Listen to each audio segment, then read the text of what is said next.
When I was a kid, my parents knew I loved Mega Man, and one day as a surprise, my dad brought home both Mega Man 1 and Mega Man 3 for my brothers and I. And that was when I fell in love with Mega Man 3.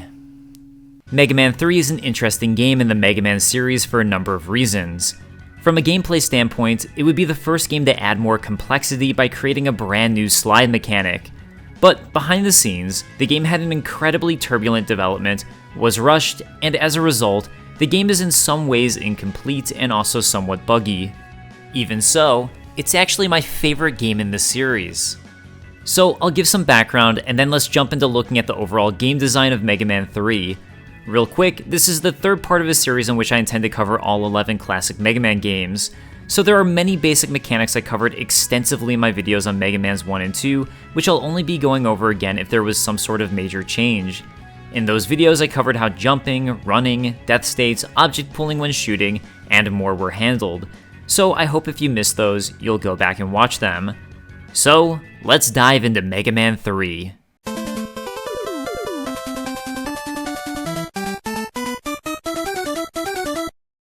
After Mega Man 2, just 2 games in, the series would receive a major shakeup. Akira Kitamura, creator and project lead on the series, would work on Willow and then leave Capcom entirely to work on Kokoron before eventually leaving the games industry entirely. As Mega Man 2 was so much more successful than Mega Man 1, Capcom definitely wanted a sequel, and at least according to Wikipedia, they tried to rush out Mega Man 3 before Kokoron would release, perhaps viewing Akira Kitamura's next game as potential competition.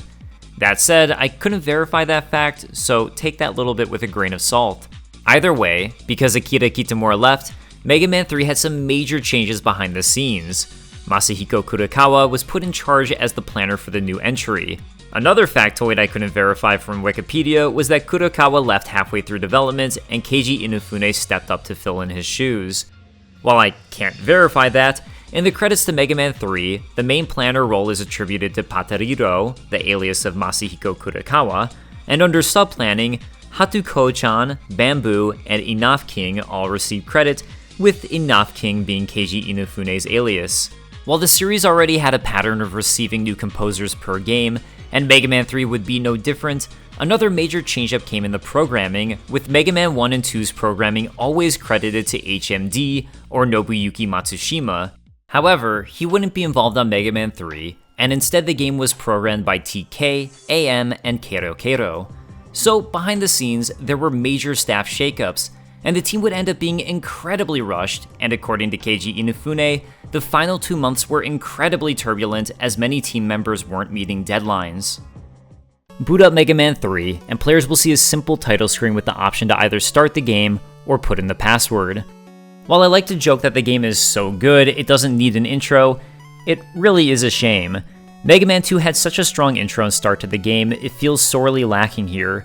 On top of that, while these types of games really don't need much of a story, it still is nice to include at least some basic premise for the game, and once again, there's nothing here. I'm sure it has to do with how rushed the game was, and it's likely the team wanted an intro. After all, Mega Man 2 had an intro, and after Mega Man 3, every single following game would have one. It's also notable that in the West, Mega Man 2 had the option to choose your difficulty, and that's once again a new feature that's missing in Mega Man 3. Unlike the intro, I think the team likely never wanted a difficulty selection.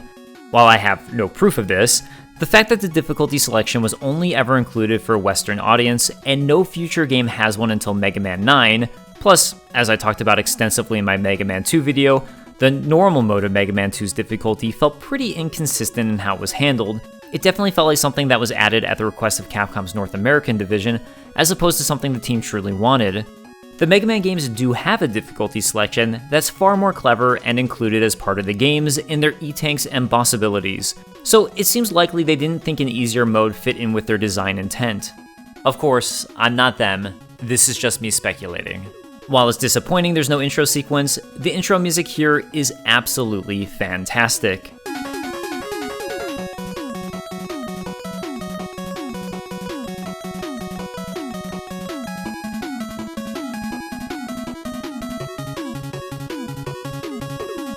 Press start and you'll be brought to the new stage select screen. And, in my opinion, yet another downgrade from Mega Man 2. There's also this really annoying flickering going on in between Top Man and Shadow Man. While it's less noticeable, Gemini Man and Magnet Man also have an issue over them, in that there's a line of pixels missing from the top of their stage selector, and the background logo itself. Not only this, but on the top right side of the screen, part of the M from Mega Man 3 is cut off. I also think from an art design standpoint, the background here is needlessly busy with the repeating Mega Man 3 logo and looks nowhere near as clean as the Mega Man 2 stage select background. As far as the weird bugs are concerned, there's a fantastic video by Displaced Gamers on exactly that topic I'm going to link to in the description, which I highly recommend watching. While I code in C# and Unity, he really goes into the code that the actual NES uses to discover how and why this bug is happening, so his explanation is going to be better than anything I could ever give. But to give a brief summary, the NES and Famicom were smartly created with the idea that technology would be improving even after those consoles were released. As such, up to a point, they'd allow for better and better chips to be implemented into the actual game cartridges themselves, which would allow for better graphics as well as other enhancements. Mega Man 2's upgrade from Mega Man 1 is perhaps the most easily notable. Outside of the art being better in Mega Man 2 and a larger number of animations being utilized, initially the team wanted 8 bosses in Mega Man 1. However, due to limited space, had to drop the Robot Masters down to 6. Thus, Mega Man 2, with its upgraded chip, saw the dream of 8 bosses finally realized. Another thing that's notable in Mega Man 1 is that space was so limited, the AI for the Dr. Wily copy robot actually uses the same AI as Elecman, because the team had run out of space. Moving on, Mega Man 3 would use an even more upgraded chip from Mega Man 2, and this would be the same chip that Mega Man's 4 through 6 would use as well. Because Mega Man 3 uses an upgraded chip from Mega Man 2, it seems the team tried to find ways to implement and use the chip for things that weren't possible before, and one of those things is the sliding art, where pieces come from different directions to form the Mega Man 3 stage select screen. In my opinion, this is one of those unnecessary things where the company, or team, whoever was in charge of the decision, was too excited about finding ways to showcase the new power of the chip they had, and ended up making something worse because of it. Just because you can, doesn't mean you should. Not only does it not even remotely improve the playing experience, it actually slows the game down slightly, because players now need to watch this every time they return to the stage select, whereas Mega Man 2 would just quickly take players back to it. And look, it's not like it's that slow, so it doesn't matter all that much, but it also doesn't enhance the game in any way, feels pretty needless, and is what would lead to the bugs present on the screen. It's kind of like the issue with some of the platform games during the 16-bit era, where teams would make character sprites much larger because they could, and because it looked nice. And while it certainly looked nice, it also meant that everything else about the game had to be increased size-wise, which can definitely be an issue with platform games when you're playing on the 4x3 screens of the era, as players suddenly can't see as far ahead of them, behind them, above them, or below them. It's actually a tug of war my buddy and I go back and forth on a lot with our own game we're working on. We're constantly inclined to zoom the camera in more, because the game looks nicer when it's more zoomed in. But as it's a quick-paced action game, if the camera is too zoomed in, it makes the game more unfair and harder to read and react to the action at hand. Although, that'll be a broader discussion for Mega Man 7 and 8. Bringing it back to Mega Man 3, according to Displaced Gamers, the code in Mega Man 3 actually could have been tweaked to fix the bug that's present in the stage select and background. It was a result of the new chip and using the sliding transition. However, it's probably a bug that would have been caught and fixed had Mega Man 3 not been so rushed. One thing I do really like about this stage select though is that Mega Man's eyes move with the cursor to look in the direction of the boss you have selected. It's a nice touch, and I really wish it was implemented in future games like Mega Man's 5 and 6, where Mega Man was the central icon of the stage select. Let's choose our first boss, and for this playthrough, I'll choose Top Man. As a kid, he was the boss I found the easiest to defeat without a boss weakness, so he sort of became my default first stage and boss I'd go to. Mega Man 3 once again uses its new slide transition to show the boss introduction screen. The concept is pretty fun here, as the boss will pop out of their corresponding boss selector and into the center of the screen. It's a cool and minor detail, but funny enough, I don't think I ever realized they were actually popping out of their boss selectors until reanalyzing it for this video. While I like the concept, personally, I don't think the screen looks as clean or interesting as Mega Man 2's boss intro sequence. On top of that, there are still pixels bugging out due to the sliding screen transition, and while it's not as noticeable thanks to the Top Man animation and intro sequence, it is worth noting. For my taste, this intro sequence, while fun in concept, is another downgrade from Mega Man 2. After the boss intro, we make it to Top Man stage. But before starting, there were some basic mechanics that were changed up for Mega Man 3, which will become standard for all Mega Man games moving forwards. I think we should discuss first. If you watch my previous Mega Man videos, I'm sure you'll know I'm referring to how both the running and jumping are handled. In Mega Man's 1 and 2, Mega Man had a deceleration to him whenever players let go of the run button. This was pretty drastic in Mega Man 1, then toned down quite a bit in Mega Man 2. While decelerations were pretty commonplace for platform games, usually, games would implement them if players had an acceleration speed to them, like in the case of Mario or Sonic. But Mega Man has one consistent run speed, so it feels a little off, in my opinion, that Mega Man would then have a deceleration. So Mega Man 3 finally drops the deceleration entirely and has Mega Man stop on a dime the moment players let go of the move button. This results in the controls feeling more tight, as they're immediately responsive feeling, and this would become the standard of all Mega Man games moving forwards. Similar to the running of Mega Man, the jump was also altered a little bit for Mega Man 3. Jumps are handled quite different in many different platform games depending on what the designer is trying to achieve. In some games, like Rise Star for the Sega Genesis, a jump is the same height no matter what, every time. This makes platforming far more friendly for new players, and is especially nice in a game where platforming is a feature of the game, but tight, accurate platforming isn't necessarily important for completion. Then, there are games like Mario or Donkey Kong Country. In these games, platforming is super important, as well as long platform jumps. But, players have far more leeway with making a full jump when pressing the button than they do in a game like Mega Man. Tap the jump button in Mario or Donkey Kong Country, and you're still going to jump pretty high. Hold the jump button down and you'll jump a little higher, but not too much. It seems there are 3 jump heights and they really aren't too different. So, in these games where jumping and platforming are major mechanics, why would a designer choose to not give players full control and have the player continue jumping even when they've stopped pressing the jump button? The simple answer is, that's usually what players want in these games. And newer or less skilled players especially might not fully grasp the concept of holding the jump button the entire time they want to jump, or simply struggle to do so. It's an issue my buddy and I ran into when playtesting our game, as we opted to give players full control over their jump height, and found that certain jumps which require players fully hold down the jump button, or especially both jump and double jump buttons, were incredibly difficult for people we tested the game on who were newer to platform games or rarely played video games. So, all of that brings me back around to Mega Man.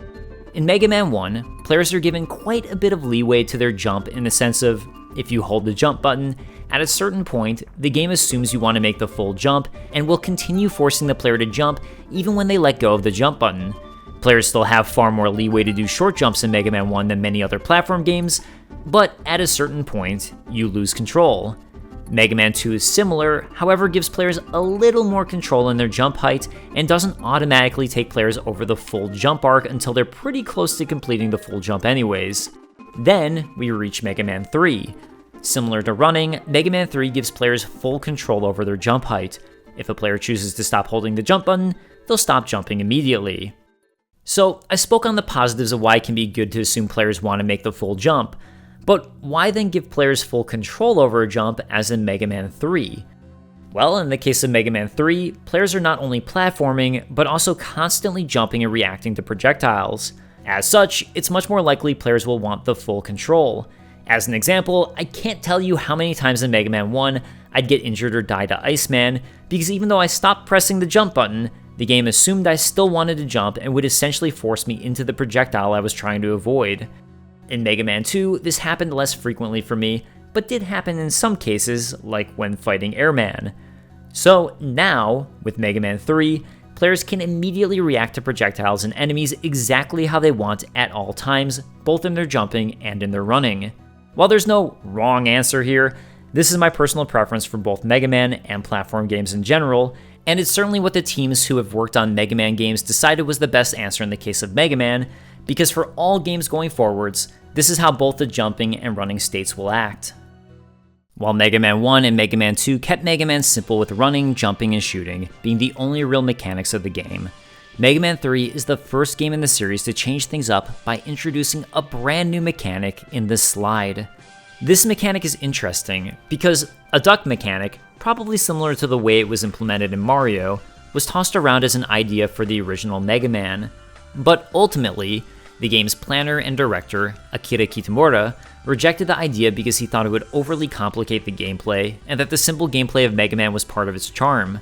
While I generally agree with him about simple and easy gameplay, I honestly love the slide mechanic, and it's one of the things that, for me, slightly tips Mega Man 3 in the balance of it being my favorite of the Mega Man series over Mega Man 2. On the topic of sliding, series artist Keiji Inafune states, "Starting in 3, we added the sliding action. That meant the game controls lost some of their simplicity, but I was just glad we didn't incorporate crouching. If an enemy jumped at you and you were all like, oh no, you could slide under them and get a shot at them from behind. In this way, sliding was an action that had a good balance between being an offensive and defensive tactic." I think sliding is one of those things that feels fun, because it's similar to a dash in that it adds a bit of speed to Mega Man. Additionally, it really adds to the overall complexity allowed in both enemies and bosses. Now, projectiles can be sent out in a way where players have a choice to jump or slide to avoid them, or even in such a way where players can only do one of those actions to properly avoid them.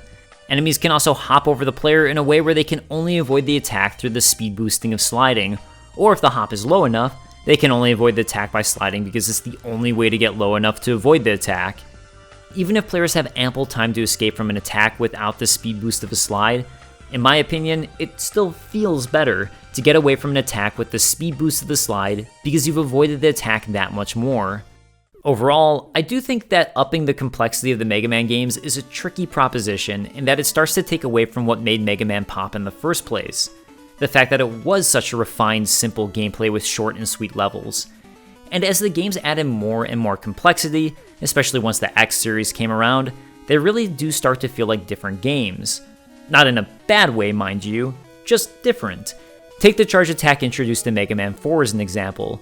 With it, players are highly incentivized to wait for their attack to fully charge before shooting, and they better be accurate when they do shoot, otherwise they're much more punished for it. It's not a bad thing, mind you, just a different thing that does slow down the overall game. But I do think the slide is the one mechanic that would be added which still fits in with the original concept of the games. Unlike the charge attack or various secrets players can find in stages that can lead to better abilities for Mega Man, the slide doesn't slow down the game at all. If anything, I think it makes the game more intense. As far as I can tell, those are the primary mechanics that were updated or changed for Mega Man 3. So here we are in Top Man stage. I have no idea what's supposed to be visually going on here with the plants and glass and stadium lighting, but I am here for it. I don't know, maybe it's a greenhouse. Thematically speaking, I don't think there's really a clear conceit with this stage, and it feels to me like a missed opportunity. There are a few repeating enemies, of course, and obstacles built around those enemies, but it feels different from the consistency of a Mega Man 2 stage. The reason I think there's a missed opportunity here is the very end of the stage introduces an interesting obstacle to players in these spinning tops players will have to jump across to traverse an infinite death pit. It's only ever used here at the end of the stage, but it is an interesting and unique obstacle in that the tops will move Mega Man left and right. Mega Man will have to jump across from ones that travel up to ones that travel down, and so forth. I like this obstacle a lot, but it feels to me like this obstacle really could have been used more frequently throughout the stage to create a more unique sense of identity within Top Man stage. I can very easily see this being used in tandem with enemies and shorter segments to create interesting challenges.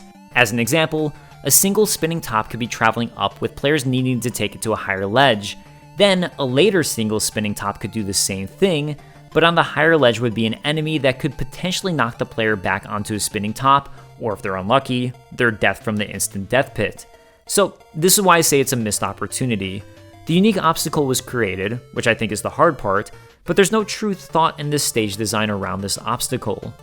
While I don't plan on going as in-depth for this video around enemy AI as I did in my Mega Man 2 design analysis, there are a couple interesting enemies in Top Man stage I would like to talk about.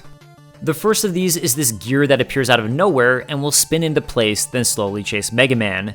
These are called Bolt-On and Nut-On, by the way. And yes, I know what it sounds like. Which is way too long of a name, so I'm just going to call them nuts. I kind of go back and forth on how I feel about these nuts, because I don't think they really are good design, but I've grown to enjoy them, and I think their issue really stems from the way they're handled. For a brand new player, these nuts are probably about as unfair as it gets. While you'll have a moment to react as you can see the nuts flying into place to attach to each other, and portions of it flying into place have no hitbox so they won't injure Mega Man, it's still just a brief moment to react, and I think oftentimes players aren't given enough time. A perfect example of this comes a little later in the stage where there's an insta-death spike area players will have to traverse. I never noticed until now, by the way, that the glass covering the plants is broken here and the spikes are protruding past a shattered glass segment. So I just want to say that's a really cool detail. Back to the nuts, this room would appear to be a blank room, with the obstacle being a minor jump players need to make without accidentally jumping into the spikes. It's definitely not hard, but hey, it's near the beginning of the stage. An unwitting player won't realize that there's secretly a nut hidden there, and if they jumped across the gap, there's a very real chance they'll jump right into the nut with almost no time to react. This isn't the worst case of this, because at the very least, like in Mega Man 2, if Mega Man gets hit, he'll have momentary invincibility frames, or iframes, get knocked back into the spikes, and players will still have time to get out before Mega Man instantly dies. But we'll definitely see worse offenders moving on, in particular, Sark Man's stage. So that's the downside. On the plus side, once players do know where these enemies are, it can be a fun bit of memorization, and some areas where players have to react quickly can become a fun game of quickly reacting to a new obstacle flying in, as you'll have the general idea of where it will be. And because I happen to remember where just about all these nuts are from playing Mega Man 3 so much, and replaying, I can honestly say they never personally bother me, and I actually enjoy many of the challenges that use these enemies. I'm also sure that some will argue that an enemy suddenly appearing and forcing the player to quickly react is a fun enemy for that reason. So you can see where I'm torn.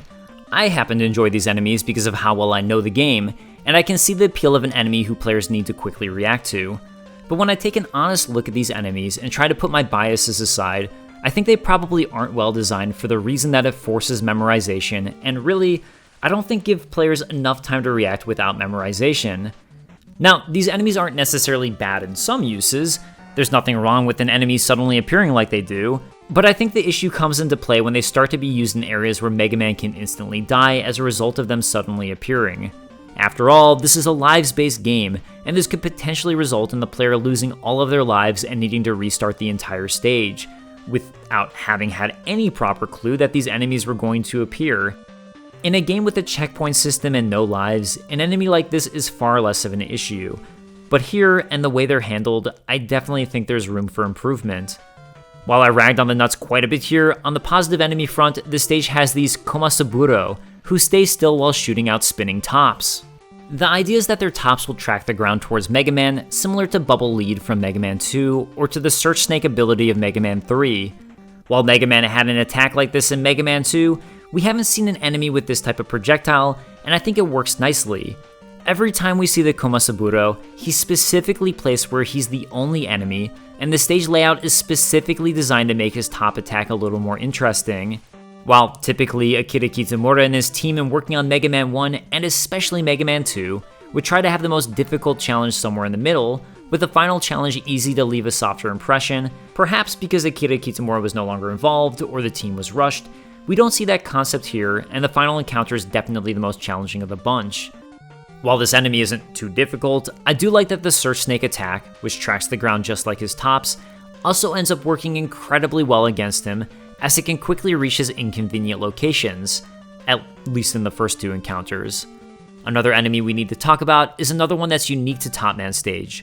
This giant cat robot, or Tama. Like the hot dogs of Mega Man 2, players can't progress past this Tama unless they defeat the robot. His two sole attacks are a cluster of bouncing yarn balls, and these flea robots that will spring out of it. I like the concept of the enemy, and how the stage layout of the two encounters we get with it completely change how the Tama encounters function.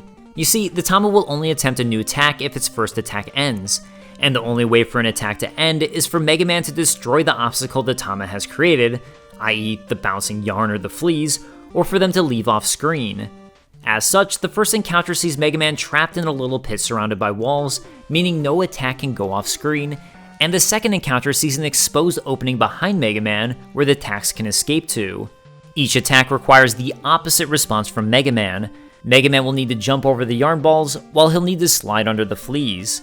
They both create recognizable patterns, and in both cases, it's really better to completely ignore trying to destroy the obstacles and only focus on shooting the cat. While this is a fun enemy with a well-designed attack and a nice readable pattern for players to react to, unfortunately, the rush development cycle seems to strike again in the flea robots, causing an unbelievable amount of slowdown in the game. It's so bad that I honestly think the attack should have been cut, even though it is well designed. I really don't understand why the slowdown is so bad here in particular, as there's a little bit of slowdown when both of the yarn balls are on screen, and when the fleas pop out, there are a total of 3, so one more element on screen. I'm guessing that has more to do with the robot cat itself than the actual attacks. Destroy 1 flea and the slowdown is slightly resolved, and destroy 2 of them, leaving 1, and the slowdown is gone. In general, Mega Man 3 is riddled with far more slowdown issues than its predecessor. I mean, you're practically guaranteed to experience slowdown when these Pickle Man bulls are on screen, but I feel like that's where the designers really should have taken some of this into account and considered redesigning certain enemies. If they really wanted to keep the flea attack of the Naka Cat, for example, they could have limited the attack to a total of 2 fleas instead of 3 to at least somewhat mitigate this slowdown. I know for certain the team wasn't happy with the final result of Mega Man 3, and there's a lot they would have liked to have redone, so I'm sure this was ultimately an issue with the lack of development time. According to Keiji Inafune, there are a lot of little things I'm unhappy with when it comes to 3, and if I had the chance, I would definitely redo most of it. Make it through the stage and you'll reach Top Man himself. Top Man has a very set pattern that players can read and react to. He'll toss out tops across the top of the screen that then shoot out in the direction Mega Man is at, and afterwards spin across the screen.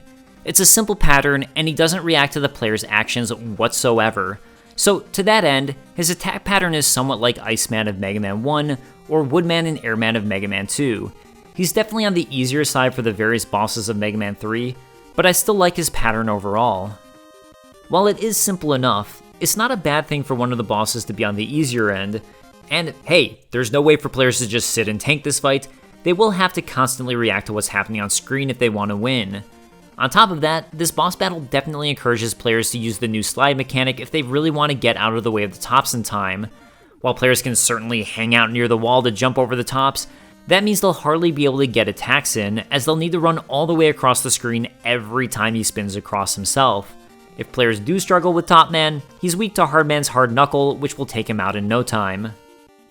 Defeat Top Man, and you'll get the top spin, and it's time for our next boss. But before we move on, I do want to talk about the general stage design philosophy of Mega Man 3 versus Mega Man 2 and 1, as it seems there was a bit of a shift. I mentioned in earlier videos that with a nonlinear design, like Mega Man, where you can travel to any stage in any order, there are several ways to handle difficulty. A designer could decide that some stages are the designated easy stages, while some are normal in difficulty and some are challenging. Or they could try to balance the difficulty of the stages in a variety of ways. Akira Kitamura, the creator of Mega Man and planner behind the first 2 games, mentioned that the team specifically designed Cutman and Bombman to be the easier stages. So this would be that earlier approach to handling difficulty in a nonlinear game.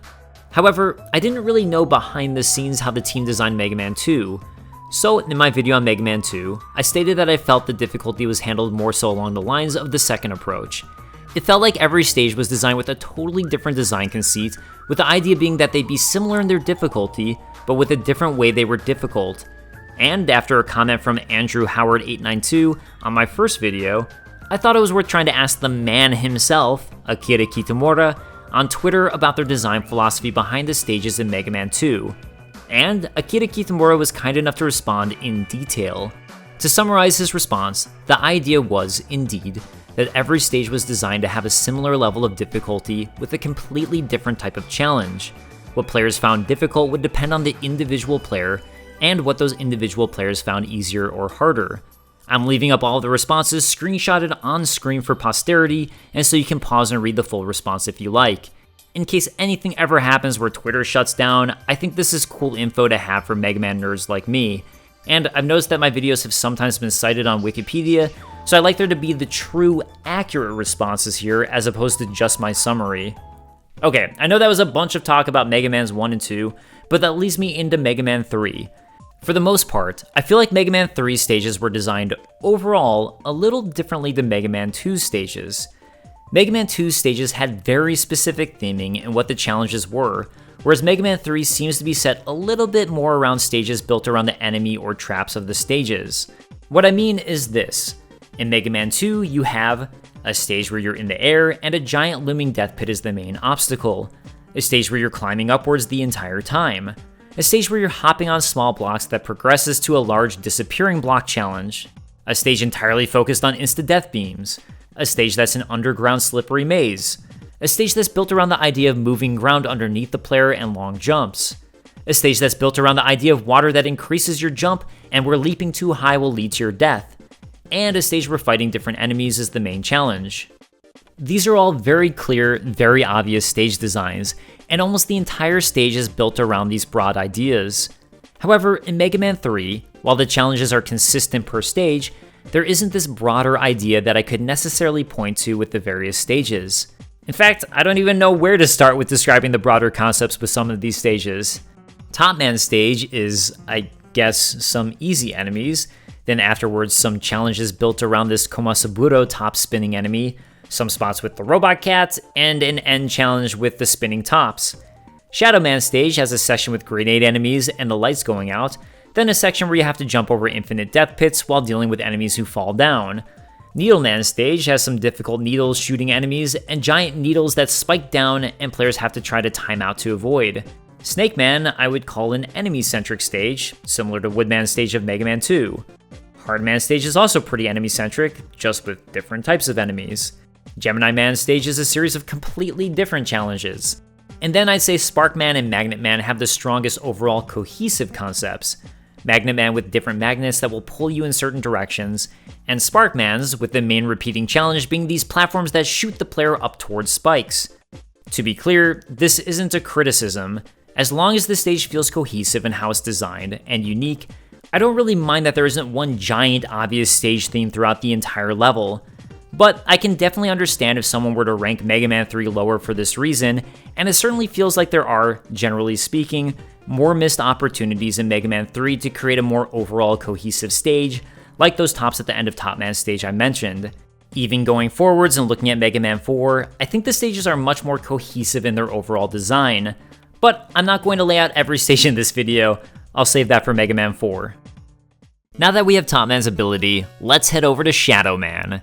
Shadow Man's stage comprises of 3 main segments: a short drop down of fire waterfall, lava fall, firefall, then a section with these exploding grenade enemies while a different robot will cast the stage in a space-like projection, and finally, an insta-death pit segment at the base of the lava fall with these parachuting Peresiu robots. There's not too much to speak on with the drop down itself, although I do like the design of this new Shotman robot at the start, as he shoots out projectiles on either side, then takes a break to lob projectiles at Mega Man's exact position.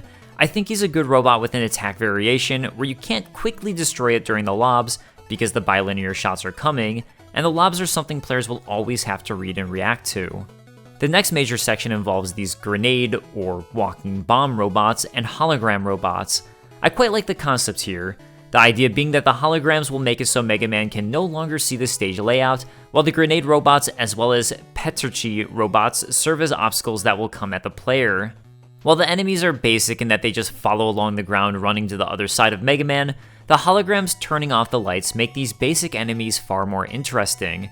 It means the player will have to react to where the enemies are on the screen without knowing exactly how they'll move, unless players memorized where the ground was. The grenades, in particular, are a nice obstacle, as even if the player destroys it, if Mega Man is too close, the explosion will hit him, and it might have been a better idea to just jump over the enemy. And I always like the concept where sometimes not shooting an enemy can be the better answer. Honestly, while I like the overall concept a lot, the layout here is pretty simple, and I don't think it requires too much out of players. That said, a far more interesting version of this exact same challenge lies within the Doc Wily version of Shadow Man's stage. But I have quite a bit to say about those stages, both positive and negative, so I'll touch on all of that after going over the base stages. The one thing I do want to note about it, as well as any stage that has a Doc Wily variation, is that if this challenge was presented as the first portion of the stage, then the far more difficult Doc Wily version were later in the same stage instead of the fire pit obstacle, it might have helped the level have more overall cohesion and properly had the idea of the designers introducing a new challenge and obstacle to players in an easy way first, then testing players on a much more difficult version later in the stage. Make it past this section, and you'll reach the final stretch. Here, there's a series of short jumps players will need to make, all while dealing with the idea that a parachute robot will shoot down and be in their way. If a player accidentally gets hit by one, they can easily be knocked back into the lava death pit.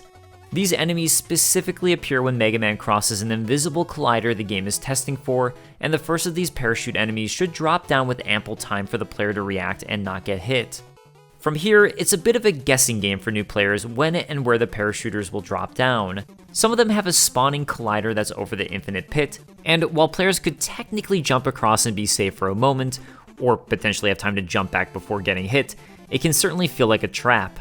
But the fact that this obstacle is introduced in a relatively safe way, and players should have just enough time to react to the second, means that, in my opinion, this is a pretty fair challenge here.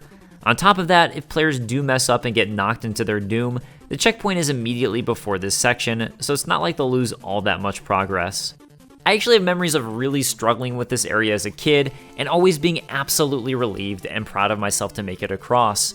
Although, nowadays, this challenge feels super easy to me, so I'm trying to pull these memories of what it was first like for me and analyze from a newcomer's perspective. Cross the gaps and you'll reach Shadow Man. But before I get to Shadow Man, there are a few general elements I haven't talked about yet, and one in particular that appears in this stage, that being Break Man, or Proto Man. New players will have absolutely no idea who this is.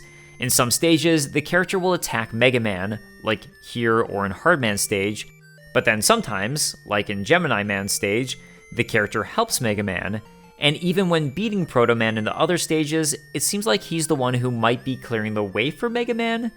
It's difficult to tell if the team intended to give a little more info on the character in an intro or not. I'm fairly certain there's no intro in Mega Man 3 due to time constraints, but I do wonder, even then, if Proto Man would have been mentioned. There's no info about Breakman/Proto Man in the small story provided by the US instruction manual. However, weirdly, the Japanese instruction manual specifically has a section about blues, Proto Man's Japanese name, and refers to him as a mystery, where players shouldn't be sure if he's an ally or an enemy. So clearly, the team did want this to be a mystery and confusing for new players at this point. But to be honest with you, I still have no idea why Proto Man ever attacks Mega Man at all. Is it to test him in the same way he does in Mega Man 7? I don't know. Proto Man/Breakman appears in 4 stages, those being Shadow Man, Magnet Man, Gemini Man, and Hard Man stages. However, you'll only have to fight him in 3 of the 4 stages. And here, I'm a little torn on how I feel about these Proto Man fights. I actually like the design of the fight itself. Proto Man's pattern is pretty simple. He'll run back and forth, and if he's far away from Mega Man, he'll just run across the ground or hop onto terrain in front of him. If he's close to Mega Man, he'll start to jump and shoot, but only shoot specifically when he's in the air. This means that, on flat ground, so long as Mega Man doesn't jump, he'll never get hit, and the real way to avoid damage is to slide under Proto Man when he's jumping. Hard Man stage creates an interesting change-up to this concept, as the stage is no longer flat, and players will have to readjust how they fight Proto Man based on the new stage layout. But both Magnet Man and Shadow Man stages have the exact same challenge with Proto Man, as the stage layout is exactly the same. So in the end, it kinda just feels like padding. He's not particularly difficult once you learn his pattern, but he's a bullet sponge, meaning fighting him is a little time consuming. He's also a required fight in the stages where he appears, so it's not like players can just run past him if they don't feel like dealing with it. So that's where I'm torn. It's not like this fight is bad, it's just repeated too much. You'll also fight Proto Man one final time as his alias Breakman before heading to Wily's castle, so that makes it 4 total times doing basically the same drawn out fight. I feel like really, the team could have just taken Proto Man out of 2 of the stages and had him help Mega Man in Gemini Man stage and duke it out with Mega Man in a flat ground stage, and it would have achieved the same effect but with less repetition. The reason I say fight him on a flat ground stage first, by the way, is because his Breakman boss battle is on uneven terrain, and that definitely feels like a leveled up challenge. Although it's notable to me that Proto Man is actually harder to avoid in Hard Man stage than he is during the actual Breakman boss fight, So definitely another oddity to the overall design around Proto Man's fights, and another thing I'm going to guess is due to the game being so rushed. Another aspect that, of course, spans the entire game is the art. Mega Man 2 has a better chip than Mega Man 1, and therefore was able to upgrade both its art and animations. And Mega Man 3 has an upgraded chip to Mega Man 2, and I think you can visibly see that in the art. While in my opinion, it's not as noticeable of an upgrade from Mega Man 1 to Mega Man 2, I do think there are a few spots where either the new chip or simply experience and better artwork does stand out in Mega Man 3. In particular, let's take a look at Magnet Man stage. Here, rather than the sky being a basic color like most stages in the early Mega Man games, there's this nice gradient to it that makes for a much more pleasant background. On top of that, the tile set itself has wires going through it, making the terrain look a little uneven and a nice overall aesthetic. Another nice comparison I like to show, granted this is Mega Man 3 to Mega Man 1, is the difference between Needle Man's background to Bomb Man's background. In some ways, they're similar, with the sky background and interesting architecture in the background. And while I actually like the aesthetic of Bomb Man's stage, Needle Man's background is far more interesting with clouds, a cityscape, and actual details on nearby buildings. There's also this interesting wire mesh that reminds me of something you'd see on a pirate ship. Hard Man's stage is another nice looking background, where the mountains stand out as a nice contrast to the sky blue, and when Mega Man transitions to being inside a mountain, the background tile set actually shifts and changes here to portray that. While Snake Man's stage is very boldly green, I do think the tileset work here is really nicely done with these interwoven snake-like pipes. Another couple of nice elements I'd like to point out: the glass of Top Man's stage with leaves underneath works and looks really nice, and then the points where the glass is shattered with protruding spikes is a nice visual touch. Shadow Man's tileset includes flowing lava throughout the backgrounds, and I really like that the tileset itself also includes sections of glass cases with the red water/lava inside. Comparing Mega Man 3 to Mega Man 2, the first Dr. Wily stage has a very similar aesthetic, with Mega Man running through a gated outer fortress to reach the inside. However, in my opinion, the background and tileset both look nicer in Mega Man 3. I'm not sure if the background has a broader palette of colors, but I think the colors chosen and use of them does look a little better in Mega Man 3. And the tileset of the ground Mega Man is running over in particular looks much more detailed in Mega Man 3 than Mega Man 2, with the rocks truly looking like they have depth here. And while I'm not sure if this is the case, it leads me to believe that perhaps the team was able to, again, use a larger range of colors on the tile sets with the newer chip. While none of this is game design per se, and I do think Mega Man 2's visuals hold up, it is nice to see the little improvements to Mega Man 3, and I do think art and music can make the game feel better to play overall. Speaking of the music, let's move on to yet another subjective element to the game. While Mega Man 1 was composed by Manami Matsumai, and Mega Man 2 was composed by Takashi Tateishi, Mega Man 3 once again used a new set of composers. Which is wild, considering just how fantastic those soundtracks, in particular Mega Man 2, were. Harumi Fujita was originally assigned to compose the game, but after completing Needle Man, Gemini Man, and the staff role, had to drop out as she was pregnant and had to regularly visit the hospital. She said in an interview that she was excited to work on Mega Man and was sad she couldn't follow through and finish the score. In her place, Yasuaki Fujita was tasked with completing the rest of the score. And what a score it was! This soundtrack is, to my personal bias, my favorite soundtrack of any Mega Man game. Or maybe Mega Man 2 is. I don't know, I go back and forth. I absolutely adore the intro theme to Mega Man 3, which is really why it's such a shame there's no intro sequence to match it. I love Hard Man's theme, Top Man, Magnet Man, and Spark Man's theme is such a banger.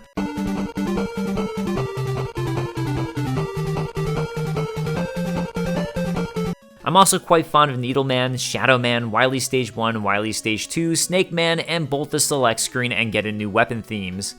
In general, by the way, I think most Mega Man games have fantastic scores, and I love that Mega Man 3 continued the tradition. Make it through Shadow Man stage and you reach Shadow Man himself, the polar opposite of Top Man in that, whereas I think of Top Man as one of the easier, if not the easiest bosses in Mega Man 3, Shadow Man, to me, is by far the most challenging. Mega Buster only, of course. Shadow Man will start by hopping 2 times, and then either sliding to attack Mega Man, or throwing out his 2 giant shurikens. Afterwards, his pattern is pretty simple. He'll jump 3 times, with those jumps randomly being a short, medium, or high jump, then either slide or use his shuriken attack, and rinse and repeat. So why then did it take me until my adult life to understand and read that he actually had a pattern? Because that's the case. I didn't know or understand this super simple pattern until around 7 years ago.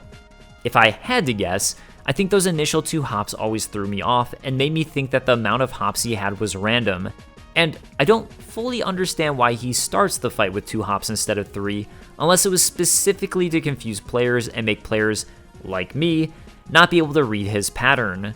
The boss patterns in this game are pretty clear, so I don't really see why that would be the intent here, especially considering this fight is tough as nails Mega Buster only even if you know the pattern. Thinking about it, I do wonder if the fight is slightly bugged and that's why he only does 2 hops at the beginning. I stated pretty confidently in my Mega Man 2 video that while I didn't think Quick Man had a good boss pattern, and due to that I felt the fight was a little flawed, it must have been how the team intended the fight to be designed. And it turns out, I was wrong. In fact, Splash Man pointed out a great video in the comments to me I'd recommend anybody watch, Mega Man 2 Quick Man AI Explained Behind the Code by YouTuber Displaced Gamer. I've linked to it in the description if you're interested. In this video, Displaced Gamers showcases that Quick Man was an incredibly buggy boss fight, with many issues hampering the boss pattern and how the code is supposed to perform. And while I can't be certain that's the case for Shadow Man, like I said, I don't otherwise understand the reasoning behind the attack pattern being different right off the get-go here, other than perhaps the jumps being counted wrong at the start of the fight, or maybe a jump internally happening in the code while the boss meter charges, or perhaps his drop down into his pose being accidentally counted as one of these jumps. While I find that all interesting, because of the variation in jump heights and uncertainty as to which attack he'll use, it makes this a very tough battle. It very much becomes a quick reaction-based fight. And I like that about it. It goes to show that even if you understand and know a boss's pattern, that doesn't automatically make them not fun to fight or easy to fight. If you do struggle against Shadow Man, like I always did as a kid, Top Man's ability will absolutely kick him to the curb. But Top Man's ability is a little weird to use. It's an interesting ability, and I'll talk about it more after we've unlocked every ability, but it also seems to be a little bugged. Sometimes, when you hit Shadow Man with it, you'll get injured even if you hit him, and sometimes you don't, and I'm not sure why. If I had to guess, other enemies you attack with the top spin sees Mega Man bounce off the enemy after hitting them, and if the enemy is weak to the attack, they'll instantly die and Mega Man will take no damage. However, with Shadow Man, Mega Man doesn't seem to bounce off of him, so I'm guessing that even though Mega Man deals damage with the top spin, he still has his own damage colliders turned on, and because he doesn't bounce off of Shadow Man, which would prevent his damage colliders from activating, Mega Man's colliders still hit Shadow Man's, and thus it turns into a trade-off of blows. Unless Mega Man has iframes, in which case Mega Man will obviously be safe. Again, this is something I'm guessing was a bug more so than a feature. If it was the intended design, I don't think that's good. Mega Man really should bounce off of Shadow Man with a successful hit and hopefully to safety. It's enough of a risk players are taking to get close enough to Shadow Man to use this attack. On top of that, I feel like I've had times where using the attack against Shadow Man weirdly super drains the energy meter for top spin incorrectly, which again seems like a weird bug.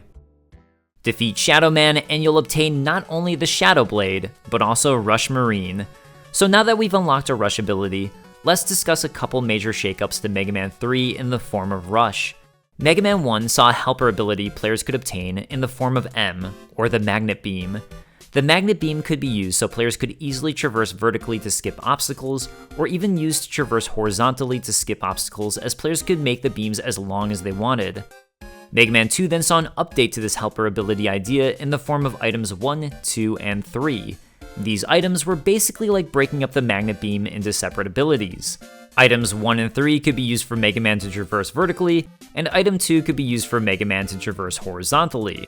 However, unlike the Magnet Beam, the items weren't found in stages, but rather unlocked by beating specific bosses: Airman, Heatman, and Flashman. Now, in Mega Man 3, players will start with Rush Coil, which is the vertical helper tool, and be forced to unlock Rush Marine and Rush Jet by defeating Shadow Man and Needle Man. In many ways, I think Rush is a huge improvement over the items. For one, it's a cute dog helper. And how could you not like that? Something interesting relating to Rush, by the way, is that even though Akira Kitamura didn't work on Mega Man 3 at all, he stated in an interview translated by Shmuplations that the original planner on Mega Man 3, Masahiko Kurokawa, approached him asking if he had any more ideas for a sequel. Akira Kitamura stated he didn't think the basic gameplay system should be updated, that there should be a new prototype robot, number 000, who should be introduced and would be Mega Man's mysterious brother, and finally, that items 1 through 3 should be changed into a robot dog, especially as items 1 through 3 were just provisional names that were intended to have real names anyways. So, another great idea from Akira Kitamura. Thank you, King. Back to design, an immediate change up in Mega Man 3 is that, while items 1 through 3 all had to be unlocked in Mega Man 2, Mega Man now starts with Rush Coil in Mega Man 3 and in every game moving forwards. It's my opinion that this helper tool doesn't really help all that much. In Mega Man 2, it really just helped Mega Man access certain secrets like 1-ups or E-tanks, but I couldn't personally see an application for actually overcoming or skipping major obstacles with it. So it seemed a little strange for it to be locked behind defeating a specific boss. And to that end, I think the team likely agreed, as Rush Coil has, ever since, been a staple of Mega Man's starting arsenal. In Mega Man 3, the team also took advantage of this to not only have areas where Rush Coil is required to access 1-ups or E-tanks, but also included mandatory progression with it, as in Hard Man Stage and Gemini Man Stage. The application of Rush Coil in Hard Man Stage is especially interesting, as it requires players to properly time out when to do a giant Rush Coil jump without accidentally being hit by the Sniper Joe. And while I like that, it is a little annoying to me to have these sorts of challenges where the players will have to cycle in and out of the pause screen. Outside of items 1 and 3 becoming Rush Coil, item 2 has now become Rush Jet. While item 2 is a rocket that shot Mega Man horizontally, Rush Jet is fully controllable in all directions by the player. With that, it makes the tool a bit of a mixed bag. Item 2 runs into the issue that, because all it does is shoot forwards, there's really not too much you can do to design challenges around it. I suggested in my Mega Man 2 video that perhaps there could be a section with spiked ceilings where Mega Man really needs to properly jump in time, else be killed by a spike. Or, thinking on it more, there could always be platforms Mega Man will have to time and jump over while riding Rush Jet to his destination, else the platform pushes him back to his doom. So look, while there are ways the team could have been more creative with this tool, I do think it still is limiting. Because Rush Jet can move in all directions, I find Rush Jet to be more interesting and more fun than item 2 overall. In Needle Man's Doc Wily stage, there's a really cool challenge centered around the new Rush Jet, where players will have to find their way to energy charges before running out of energy on Rush Jet, all while shooting down enemies. I actually like the concept a lot, although as I'll talk about when I get to that stage, it's marred by the way energy refills are handled in Mega Man 3 and Mega Man 2 versus, say, Mega Man 1 or Mega Man 8. While Rush Jet is much more fun, as it can go in all directions and everywhere, it's also much more exploitable. So there you have the downside. Another major change-up from Mega Man 2 to Mega Man 3 is that the team likely agreed that items 1 and 3, which were both vertical helper tools, were a little redundant. So, instead, the team designated Rush Coil as the single vertical helper tool, and tried to create a unique third helper tool in Rush Marine. Rush Marine allows players to freely move underwater, and in theory is a good idea. In execution though, it's a rather pointless helper utility. Really, when you think about it, it's the exact same thing as Rush Jet, but limited to water.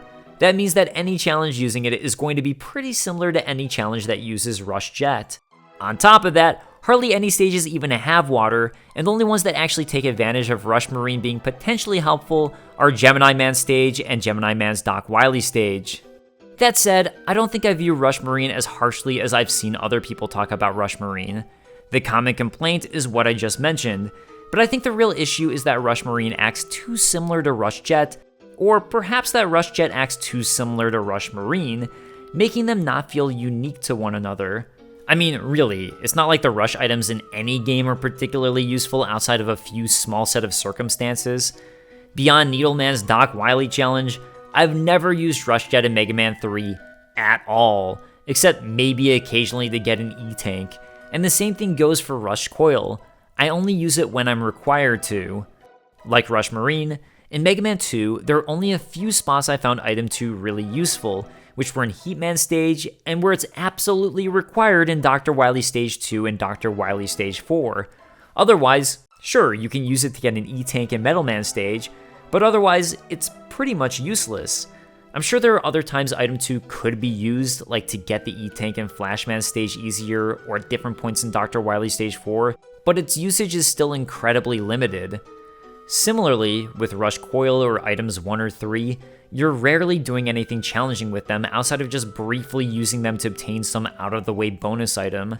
There's usually only ever 1 or 2 true challenges that make these items actually useful in normal gameplay. So, am I becoming the biggest Rush Marine defender in the world here? You bet your ass I am. Rush Marine is kinda lame in its limited usage, but not nearly as bad as what I've seen on the internet would have you believe. With Shadow Man out of the way, let's head to the boss weakest to his ability, Sark Man. This is actually one of my favorite stages in the game, and no, I'm not just biased because I love the song so much. I think. The stage is essentially a build of 3 different main obstacles. There are these spark-shooting electric Gabuals, which Mega Man will need to properly time out to jump through without getting hurt or knocked back, these garbage chutes that pump out garbage, and really, the main feature, platforms that shoot upwards once Mega Man jumps onto them, all underneath a bed of spikes. It's a nice build of difficulty, as the easiest obstacle is the spark-shooting Gabuals. So the first real obstacle section we get is dealing with these Gabuals in an easy manner, where the real secondary obstacle is these Alekin enemies. Then, when we see the Gabuals for their second and final time, it's on a far more challenging jumping sequence, and immediately after the easiest of the lift platform sequences. While these are used for their second and final time, they're also used in the same section that introduced the lift platforms, which are a generally far more challenging obstacle, and I like that it keeps an overall consistency to the stage. One more thing to note on these. Generally speaking, if you're speedrunning the stage and running through without stopping, you can time out getting through these without getting hit. However, the very first of them seems to be very specifically set so if players are going quickly, they will 100% get hit. While in replaying the game, I do find that to be a little annoying, I also understand the logic behind it. For first-time players, this is a brand new obstacle, and this is when it's first introduced. So it makes sense that the team would have wanted to make it so players are forced to understand how the obstacle works. Cautious players will see the attack, and more aggressive players will get injured in a safe spot. After both of the Gabual sections, and prior to the final lift platform sequence, there's a sequence with these junk blocks. It's an interesting obstacle, in particular for new players. The garbage chute starts out empty, and as the player approaches, begins creating junk blocks on a set timer. For veteran players, all you'll need to do is jump over the junk block and never stop, and you'll never have to deal with this obstacle. But a cautious player will have to deal with the fact that a second block is created, and as soon as the timer for creating a new block is up, a new block will be spawned so long as there aren't 2 junk blocks underneath. What that means is, if a player is quick in destroying the first junk block, they'll still have time to avoid the obstacle pretty well. But if they're slow to destroy the first junk block, a new block will immediately spawn the moment they destroy one. The junk blocks are bullet sponges to the Mega Buster and several boss weapons. It means the real strategy for dealing with this obstacle is to lower the health of both blocks about evenly, so that they can both be destroyed around the same time. Otherwise, players will get stuck with the loop of destroying one junk block, only for another to immediately respawn. Look, it's not a particularly challenging obstacle, but I do find it interesting that there's a unique strategy to it, where players really should be considering the overall health of both obstacles in front of them and how they're distributing damage. It's also worth mentioning that, like the Tama robots of Top Man stage, these are pretty glitchy. When too many junk blocks are on screen, they'll cause massive slowdown, and they also seem to be tricky from a programming perspective, as they both can deal damage, but also allow Mega Man to run on top of them. Sliding on top of them creates a glitch where Mega Man seems to revert back to being on top of the center of them before starting his slide. I'm guessing it had something to do with trying to program a moving obstacle that can be destroyed, deal damage from underneath, but then also act as a platform. Getting hit by one can also make Mega Man go a little crazy and shoot to one side or the other or even on top of one. The devs definitely didn't want Mega Man to die from this, so instead he's being ejected outside the platform that has been created, which his collider is now inside of. It's similar to what I discussed in the visible blocks of Heatman stage during my Mega Man 2 video with how to handle suddenly appearing blocks within a physics engine. But it doesn't seem like the code quite knows how to deal with them in this particular instance. After the junk, we reach the final lift platform section, a return of the nuts, and what's by far the most challenging portion of the stage. I didn't talk too much about the lift platforms, but I really like the concept of them. Here, you have to deal with the fact that the lift platforms will shoot Mega Man up towards a bed of spikes, so the player will have to time out jumping to another lift platform before being slammed up to his demise. However, these are also over an infinite death pit, so miss your jump and you'll still meet your demise. It's a cool challenge that forces players to really learn how to react, have spatial awareness of where they are, where they're heading and where they need to go, and time out jumping. It's such a clean obstacle, I highly doubt anyone would complain about the first time they're introduced. But in their final challenge, nuts will appear that directly conflict with where the player needs to go. While you probably have just enough time to react to these, unless you know that they're here in the first place, which first-time players definitely won't know, I think it's highly likely players will die their first time here. It is worth mentioning that if you get hit by one and manage to stay on your lift platform without falling to the infinite death pit, the player's iframes will actually make them survive getting hit by the bed of spikes. So it's a little more fair in that sense.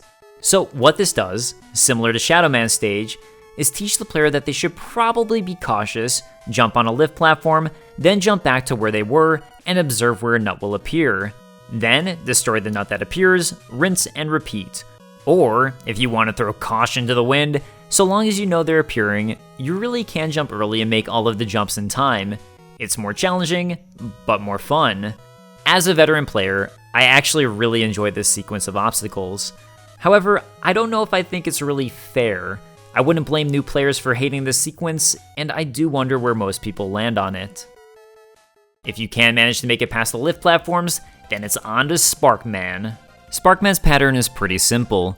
He'll do anywhere from 1 to 4 jumps, shoot an electric spread shot, and then shoot a large homing electric ball, which will shoot in the direction Mega Man is standing when it's first shot. And that's it. I don't honestly have too much to say about him. I think it's a fun fight, and if you are struggling, Shadow Blade will wipe him out. Otherwise, while he's somewhat weak to both Needle Cannon and Hard Knuckle, because the Hard Knuckle is so slow to shoot, it's really better to use the Mega Buster. One thing I did notice when watching back some of my footage is that it looks like the hit detection for the large shock attack is larger than the diameter of the animation. It could be that, as the animation cycles from large to big and I was running to the left, perhaps that caused a visual discrepancy in where the colliders were. It's not a huge deal, but does bring up something I've heard in some of the courses I've taken on game design. The knowledge that was passed down to me was essentially that you always want to give the player the benefit of the doubt. In other words, in this sort of instance, let's say the collider was created around the spark shot at its peak size. It's probably better to, instead, create the collider around the smaller size. You never want the player to walk away thinking the game was unfair, and that's the type of small tweak that, yes, might make it slightly easier, but make sure the player doesn't come away thinking the game is unfair. With Sark Man defeated, it's on to Magnet Man. Magnet Man's stage is fun in that most of it's themed around the idea of magnets pulling Mega Man in certain directions. It's also the now obligatory invisible block stage. I think the general idea of the magnets here are pretty clever. It's similar to the idea of Metal Man stage, changing the way that Mega Man moves by having moving platforms, or Flash Man and Ice Man stages using ice to change the acceleration and deceleration of Mega Man. It's essentially creating an obstacle that isn't an enemy that will alter how the player needs to play the game. There are magnet enemies that pull Mega Man upwards, and giant magnets on the wall that will pull the player, at first towards enemies, and then eventually towards an infinite death pit. It's a nice build-up, but like the spinning tops of Top Man stage, I feel like the execution of this concept was a little undercooked.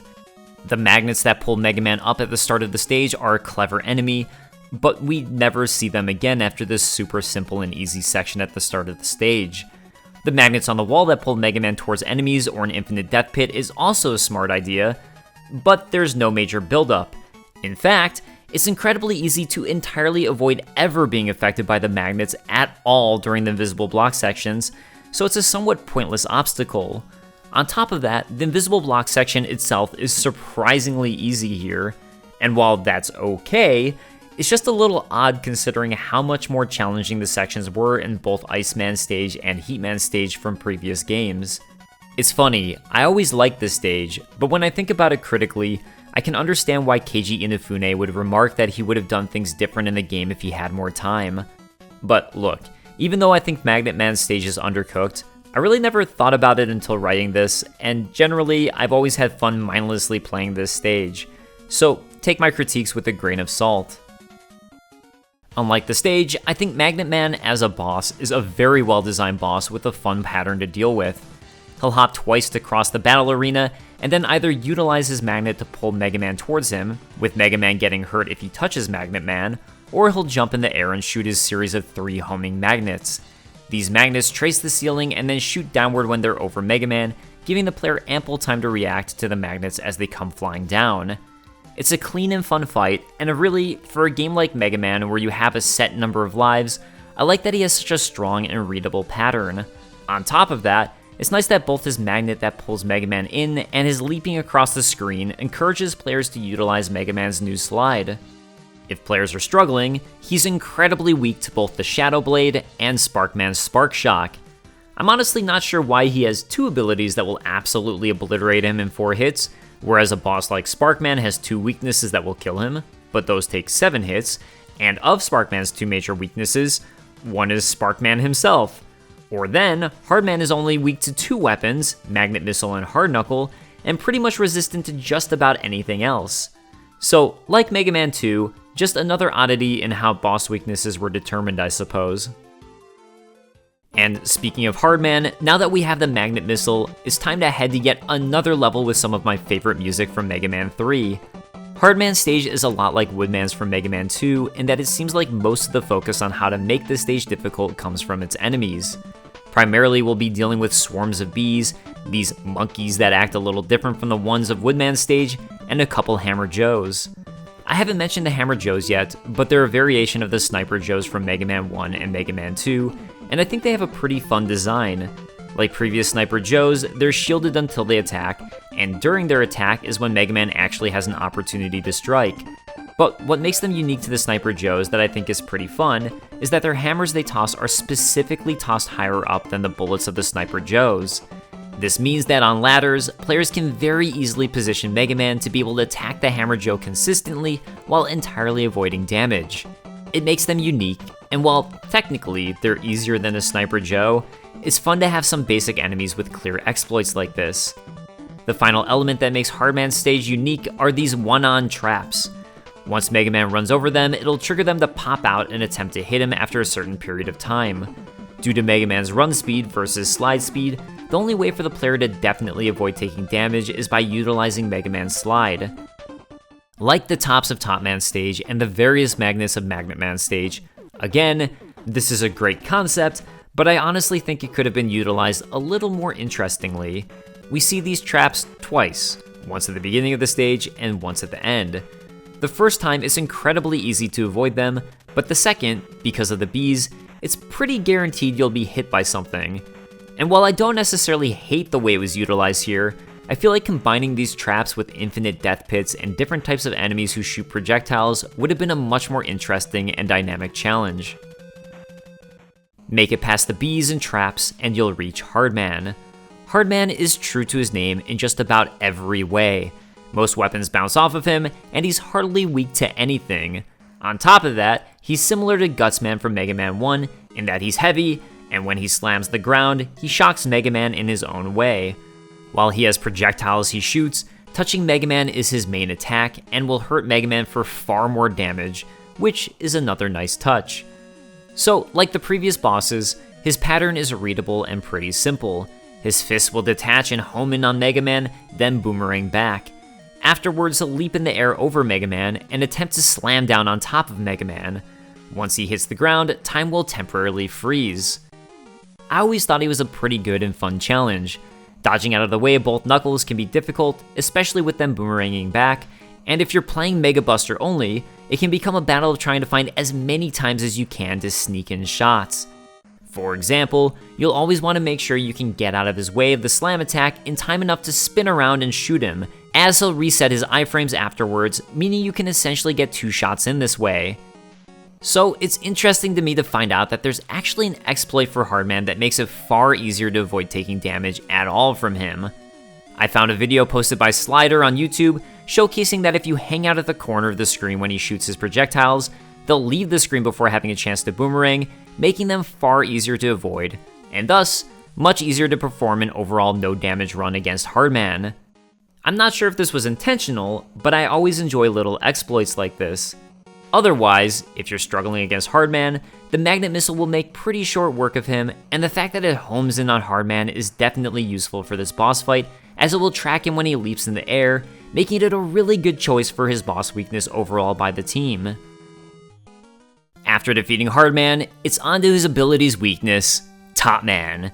And wait a second, we already beat Top Man? And thus opens up a really interesting thing Mega Man 3 decided to do compared to the other Mega Man games. Most Mega Man games have one full loop of boss weaknesses. As an example, Cutman is weak to Gutsman, Gutsman is weak to Bombman, Bombman is weak to Fireman, Fireman is weak to Iceman, Iceman is weak to Electman, Electman is weak to Cutman, and we're back to Cutman and have completed our loop. However, Mega Man 3 decided to instead have 2 boss loops. Loop 1 is what we just did. Hardman is weak to Magnet Man, Magnet Man is weak to Spark Man, Spark Man is weak to Shadow Man, Shadow Man is weak to Top Man, and we complete the loop with Top Man is weak to Hardman. Loop 2 would be Snake Man is weak to Needle Man, Needle Man is weak to Gemini Man, and finally, Gemini Man is weak to Snake Man. All of these bosses have secondary weaknesses, so it's not like players are totally SOL if they're really struggling with the boss's Mega Buster only. But it's an interesting choice, and I wonder if perhaps it was in an attempt to improve the non-linearity of Mega Man 3 and prevent players from finding one boss and stage in the loop, like Top Man in my case, that they find the easiest, and then playing the exact same order of bosses every single time they play the game.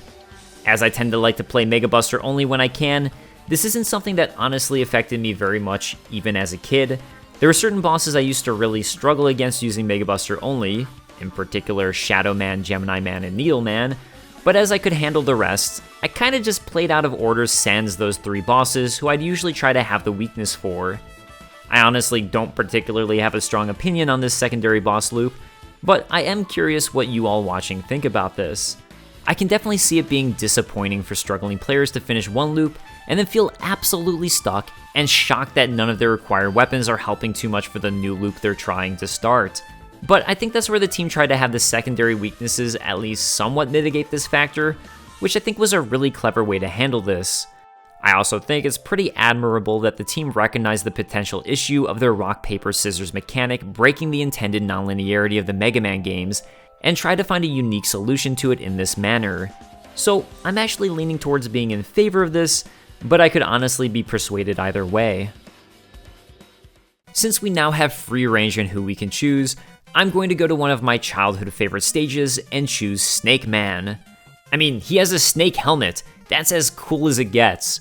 As someone who, in general, likes snakes, this stage was tailor-made for me. Like Woodman stage or Hardman stage, this stage is mostly an enemy-focused level.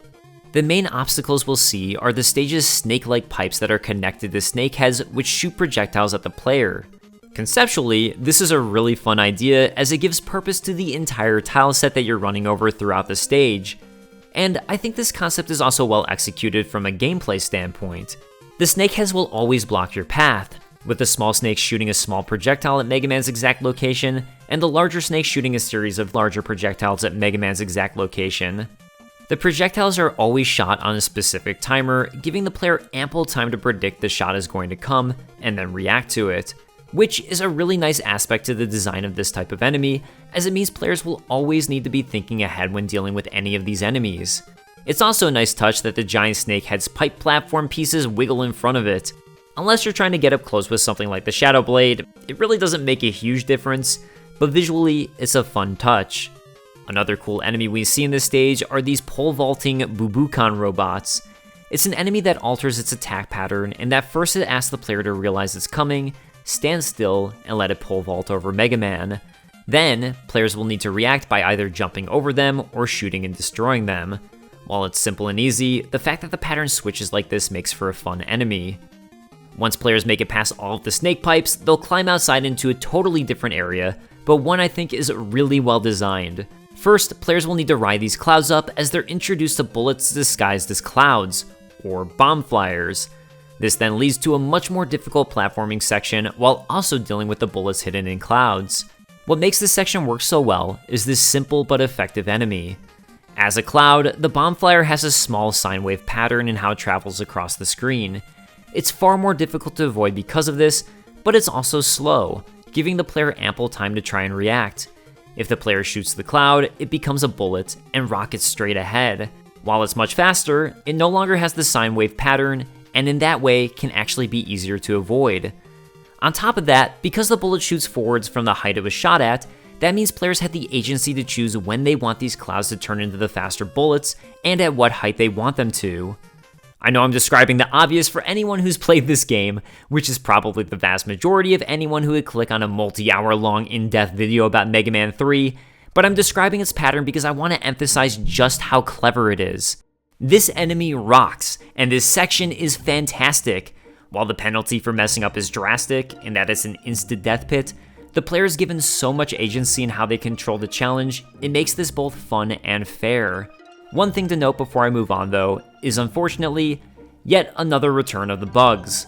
While I like the concept of these cloud platforms that float up, which Mega Man will have to ride to his destination, there was an important lesson I learned as a kid, and a reason that you'll always see me jumping onto them. Like the junk blocks, something about the collider of these clouds is off in how the game handles the transition from Mega Man standing on a normal platform to a moving platform. If players are standing, sometimes the game won't know how to handle where to place Mega Man when his collider overlaps with the moving cloud platform. Sometimes that's popping Mega Man up a little bit, no big deal. But sometimes it's shooting Mega Man off the edge and into the instant death pit. While the other bugs in the game are slightly annoying, they're mostly not a big deal, other than maybe some of the bad slowdown. But I say this is definitely one of the worst bugs in the game, as it's absolutely unfair and sends the player to their death.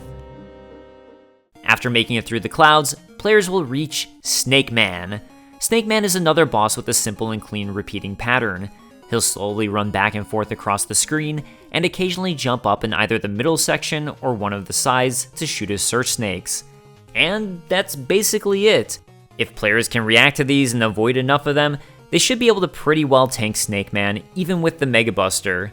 From the original loop that we did, Snake Man is technically somewhat weak to the hard knuckle, but that attack is so slow, it's definitely not worth it.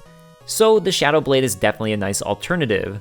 Although, that attack is a bit of a give and take, as Snake Man isn't very weak to the Shadow Blade, and the player needs to be so close to use it, it puts Mega Man in constant danger of getting hit. Which I actually like. I think that's a nice trade-off. From the second loop, Needle Man's Needle Cannon is incredibly effective against Snake Man.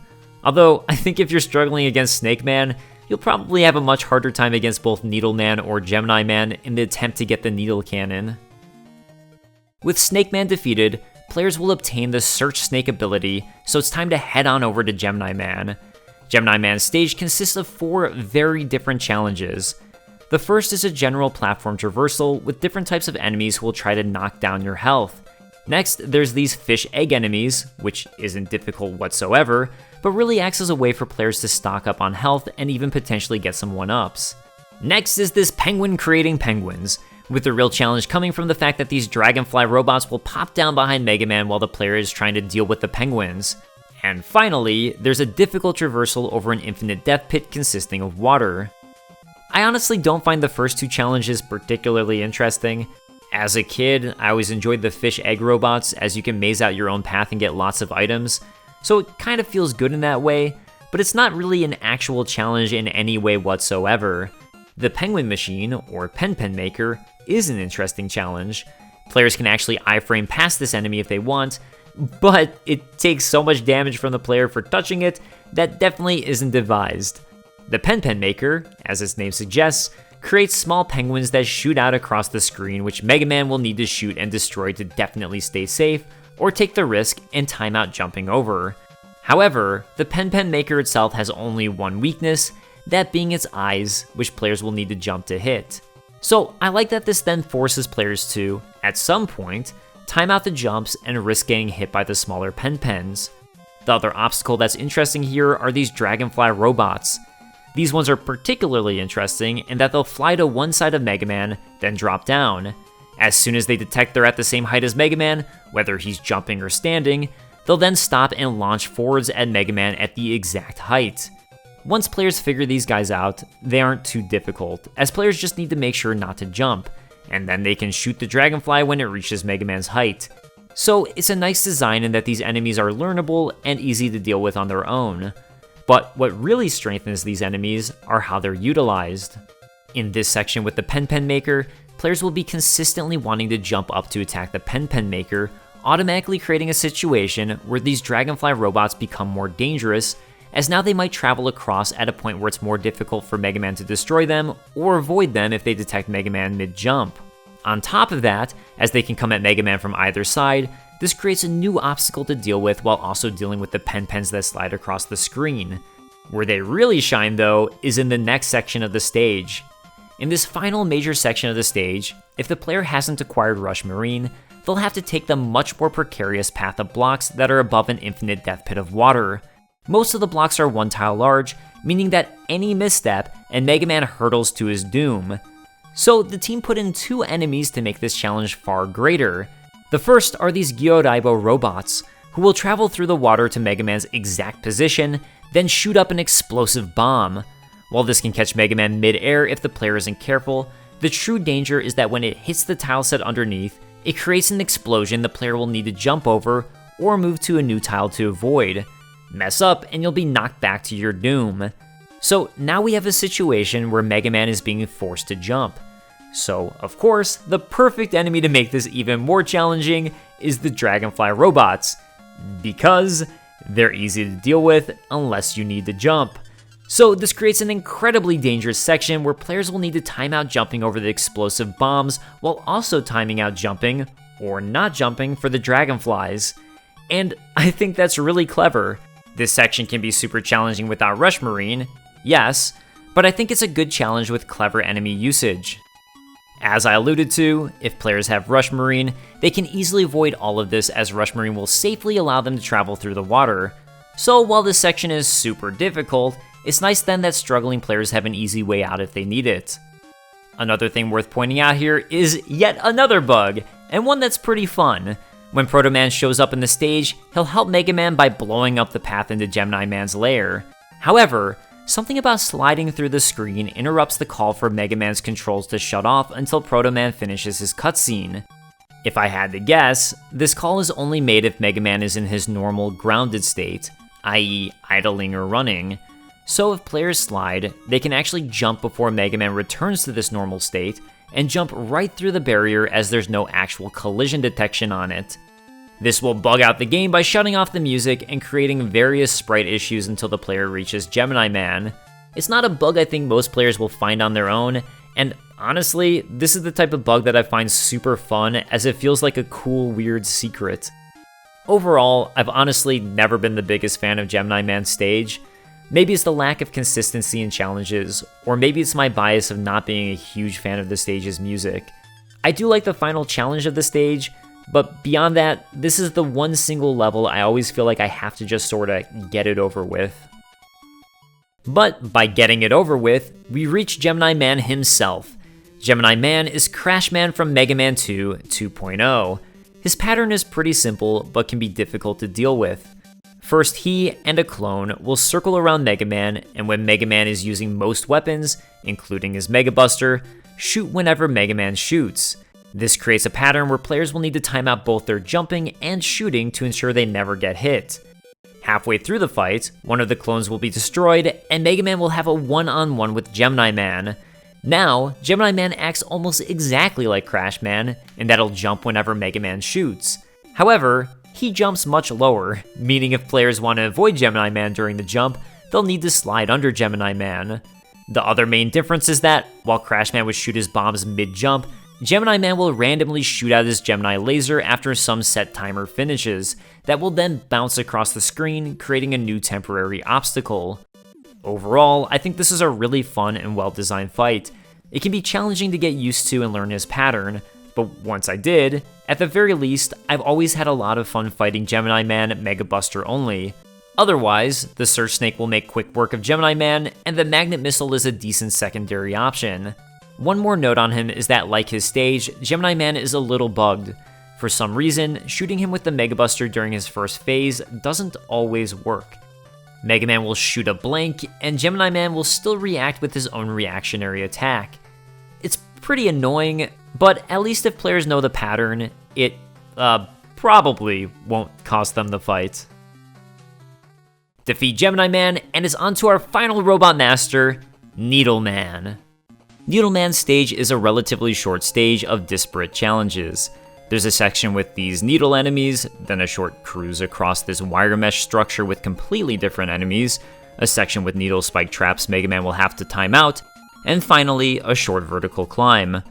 While none of the sections feel particularly unified as a whole, minus perhaps the fact that the starting enemies have needles and the traps are needles, I think each one is a completely creative, fun challenge. The Porcupine Hottie Harry robot is an interesting one to me, in that it can be difficult to kill when it's not at the same level as the player, and honestly, sometimes better to just avoid rather than dealing with. Although it does get obliterated in one hit from both the Gemini laser and topspin, so kinda cool to see such a powerful use of the topspin here. Another enemy that I think deserves a mention is the Bicky. This enemy is pretty similar to the Big Eye of Mega Man 1. The Big Eye, for those of you who didn't see my Mega Man 1 video or haven't played it, is an enemy that shows up which will hurt Mega Man for a huge portion of his health. It's a bullet sponge and it has two leaps, one small, which Mega Man can't make it under, and one large leap that Mega Man can make it under. The huge issue with this enemy is that, while yes, you can freeze it midair when you obtain Iceman's ability, if you don't have that ability, there's no way to predict which jump it will do, and there's no tell. You also don't have enough time to really react to the larger jump compared to the small one, so it feels like a lot of luck for an enemy who does so much damage. Fast forward to Mega Man 3, and we have these Bicky enemies. They're incredibly similar in that they're jumping enemies, however, they're now fixed in multiple ways. They'll shield while on the ground, making them a little more interesting, and then actually give players a tell before they leap, making it very fair for players to make it underneath so long as they slide. So it's nice to see an idea from Mega Man 1 brought back here, but in my opinion, fixed up and improved. Honestly though, outside of these enemies, I don't really have too many notes on this stage, positive or negative. I think each section is a fine and fun challenge in its own right, even if there's no true unified idea that brings the whole level together outside of a couple things with spikes. This is another one of those stages where I feel like some of the more interesting ideas were saved for the Doc Robot version, but we'll talk about all of that soon enough. Get through the vertical climb, and you'll reach Needle Man himself. While Gemini Man felt like Crash Man 2.0, Needle Man feels like Mega Man 2's Metal Man 2.0, which, ironically, was Mega Man 1's Iceman 2.0. So, Iceman 3.0? Like the two aforementioned bosses, Needle Man will jump in the air and toss projectiles at Mega Man. However, while Iceman's was a set pattern, and Metal Man's was anywhere from 1 to 3 Metal Blade projectiles, Needle Man will typically shoot 4 projectiles. I say typically because I think he's supposed to always shoot 4 projectiles, but I have footage of him potentially glitching and only shooting 3. And whereas Metal Man would only hop around the player if the player got too close, Needle Man now occasionally hops around the stage and will attempt to attack Mega Man with his far more powerful headbutt attack.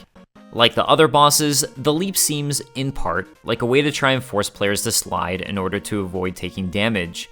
So, here's the question, and really, I pose this to you. Is Needle Man's extended moveset from the likes of Metal Man a good thing or a bad thing? Because really, here you have a perfect example and side-by-side of two bosses who are nearly identical, minus the fact that Needle Man's added moveset makes him far more challenging and also adds to the overall complexity of the boss fight. And I have to imagine the response many will have could be directly influenced, or subconsciously influenced, by the fact that Mega Man is a lives-based game. Take Hollow Knight as an example.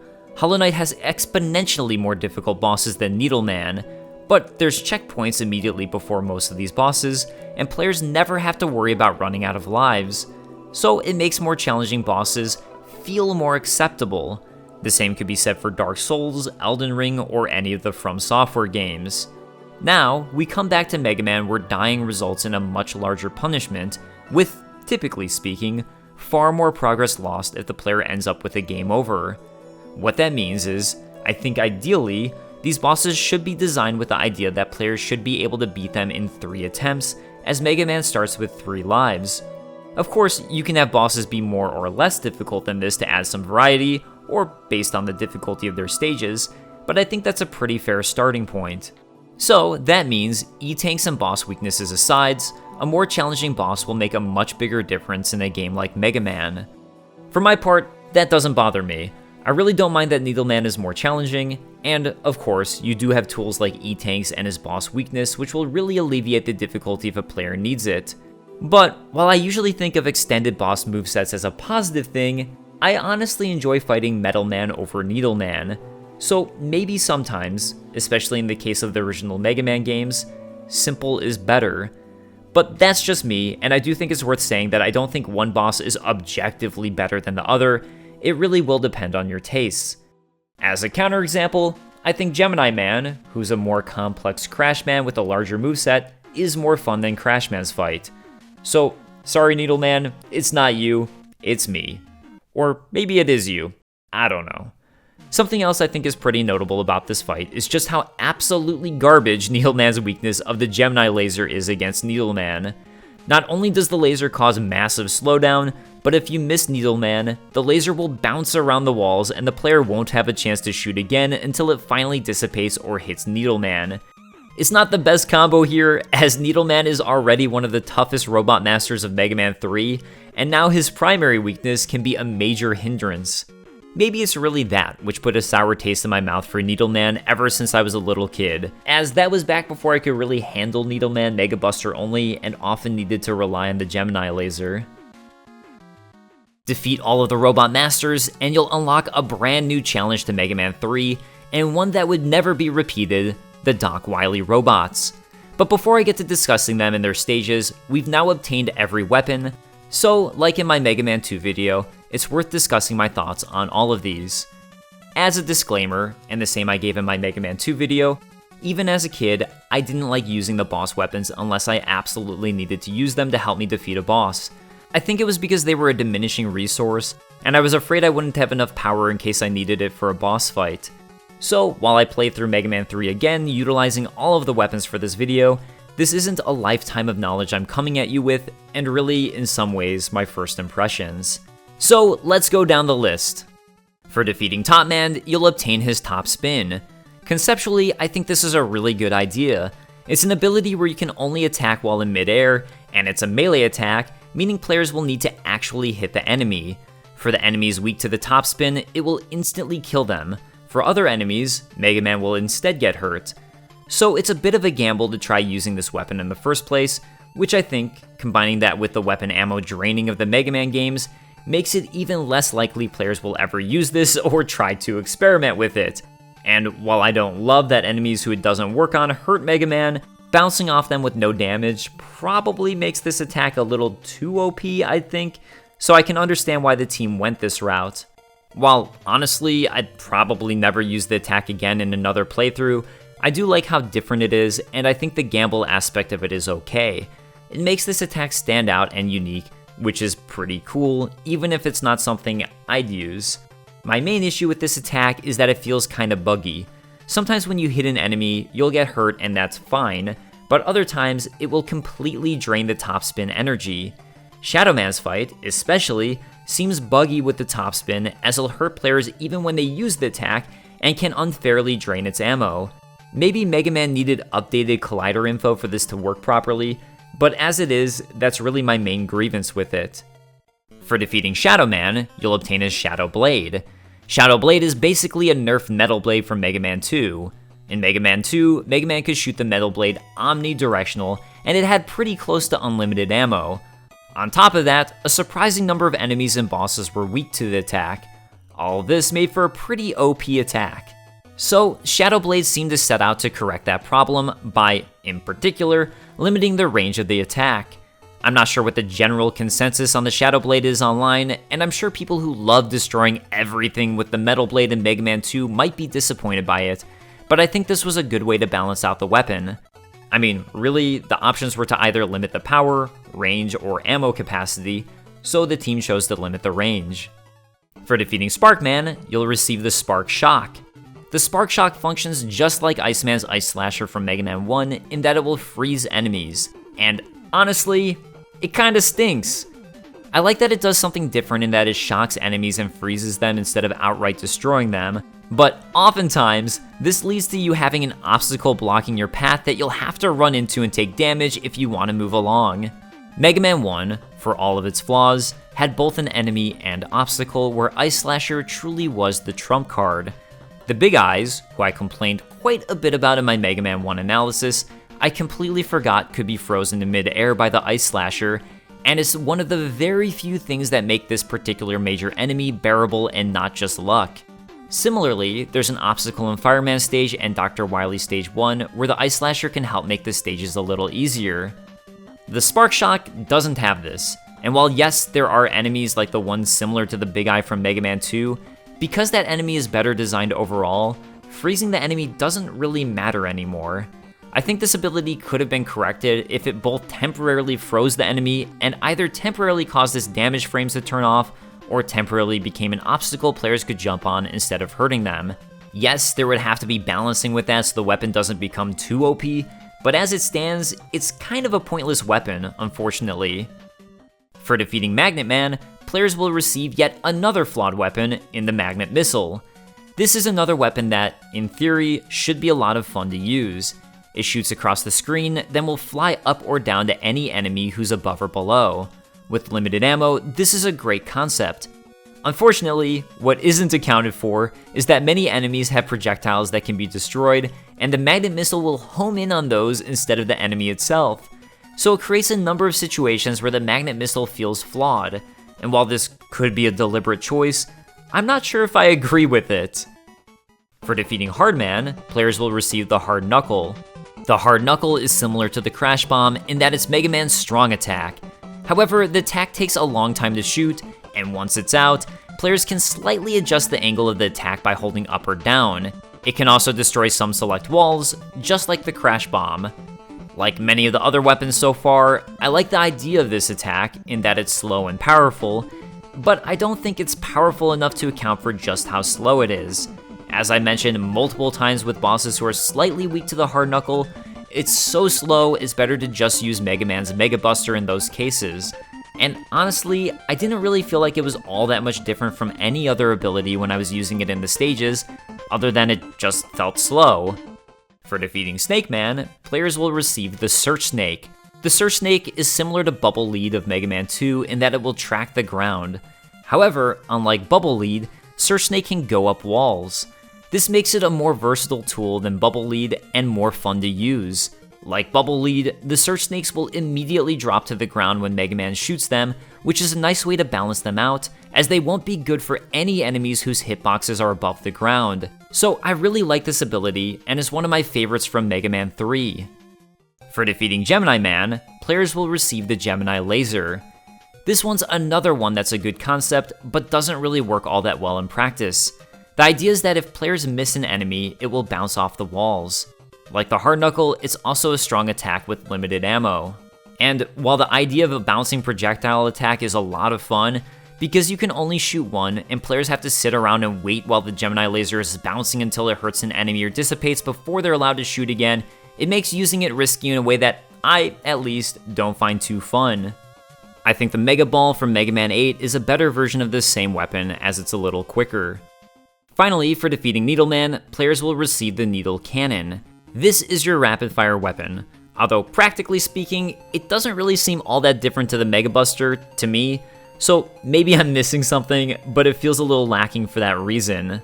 I think Quick Man's Quick Boomerang handled this idea better from Mega Man 2. So, my overall synopsis of the Mega Man 3 weapons is that there's a lot of fun ideas here, but many, unfortunately, feel a little half-baked to me.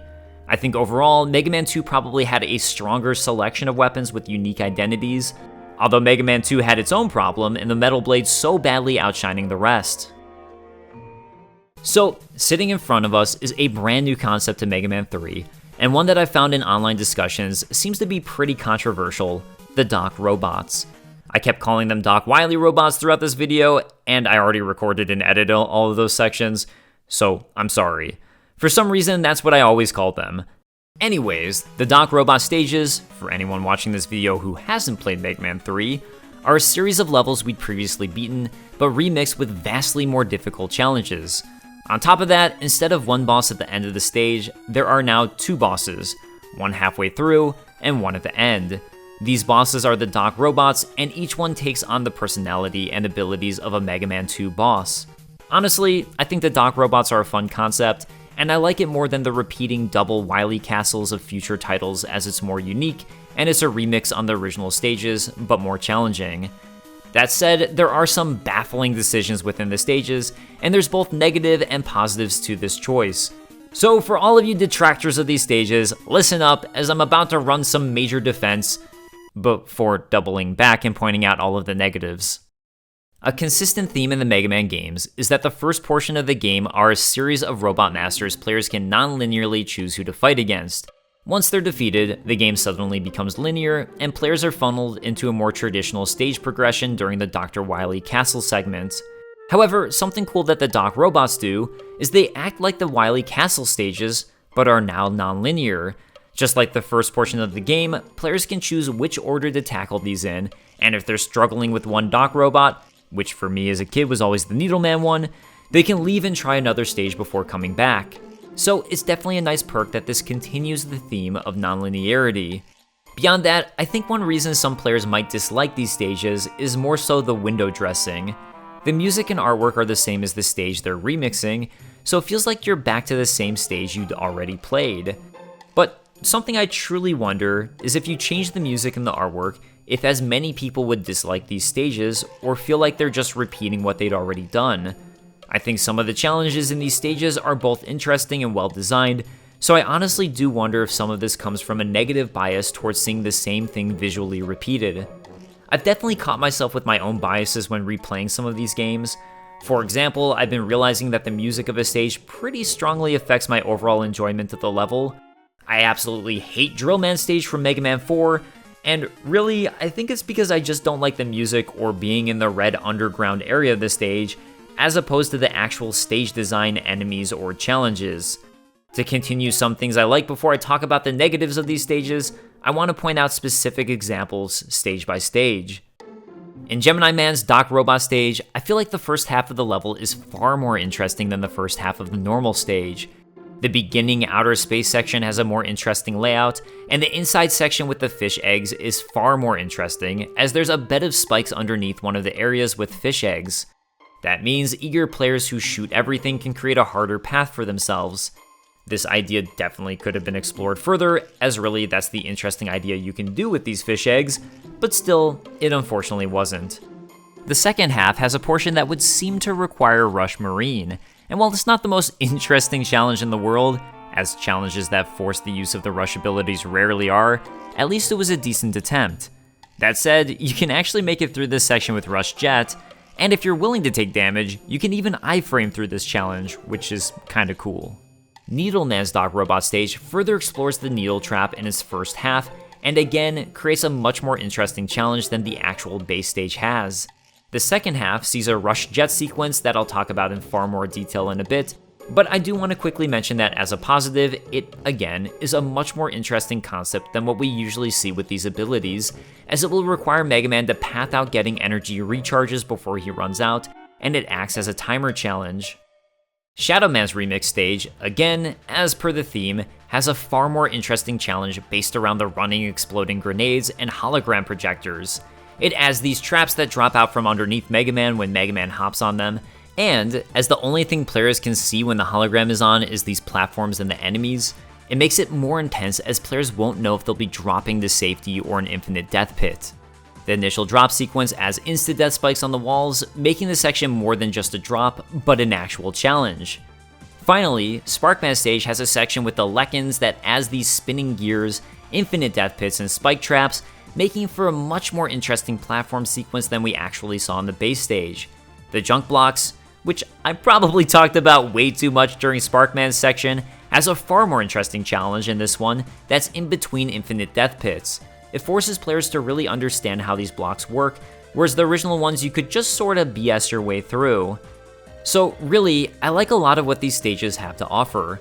But something that brings me to the negatives is a note I kept on saying. Oftentimes these challenges are ones that are more interesting challenges than the ones that were in the original stage.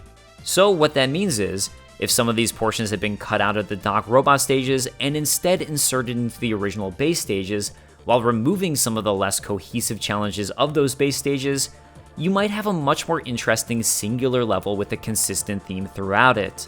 Take Shadow Man stage. If you completely cut out the lava jumping sequences at the end of both the Doc Robot stage and the base stage, then instead make it so the stage is as follows: 1. Initial drop from Shadow Man's base stage. 2. To change it up, the more difficult grenade and projector sequence from Shadow Man's Doc Robot stage. 3. Checkpoint, then drop sequence from Shadow Man's Doc Robot stage. 4. The initial grenade and projector sequence from Shadow Man's base stage as a bit of a breather before the boss. Suddenly, you have a stage with a difficulty that's a bit front-loaded, but has a singular consistent challenge throughout. For Needleman stage, let's do this. 1. Initial Spike Hedgehog Robot sequence from the base stage. 2. Spike Trap sequence from the base stage. 3. Easy construction site sequence of the base stage, or whatever this is supposed to be. 4. Difficult Spike Trap sequence from the Doc Robot stage. 5. Construction site sequence of the Doc Robot stage.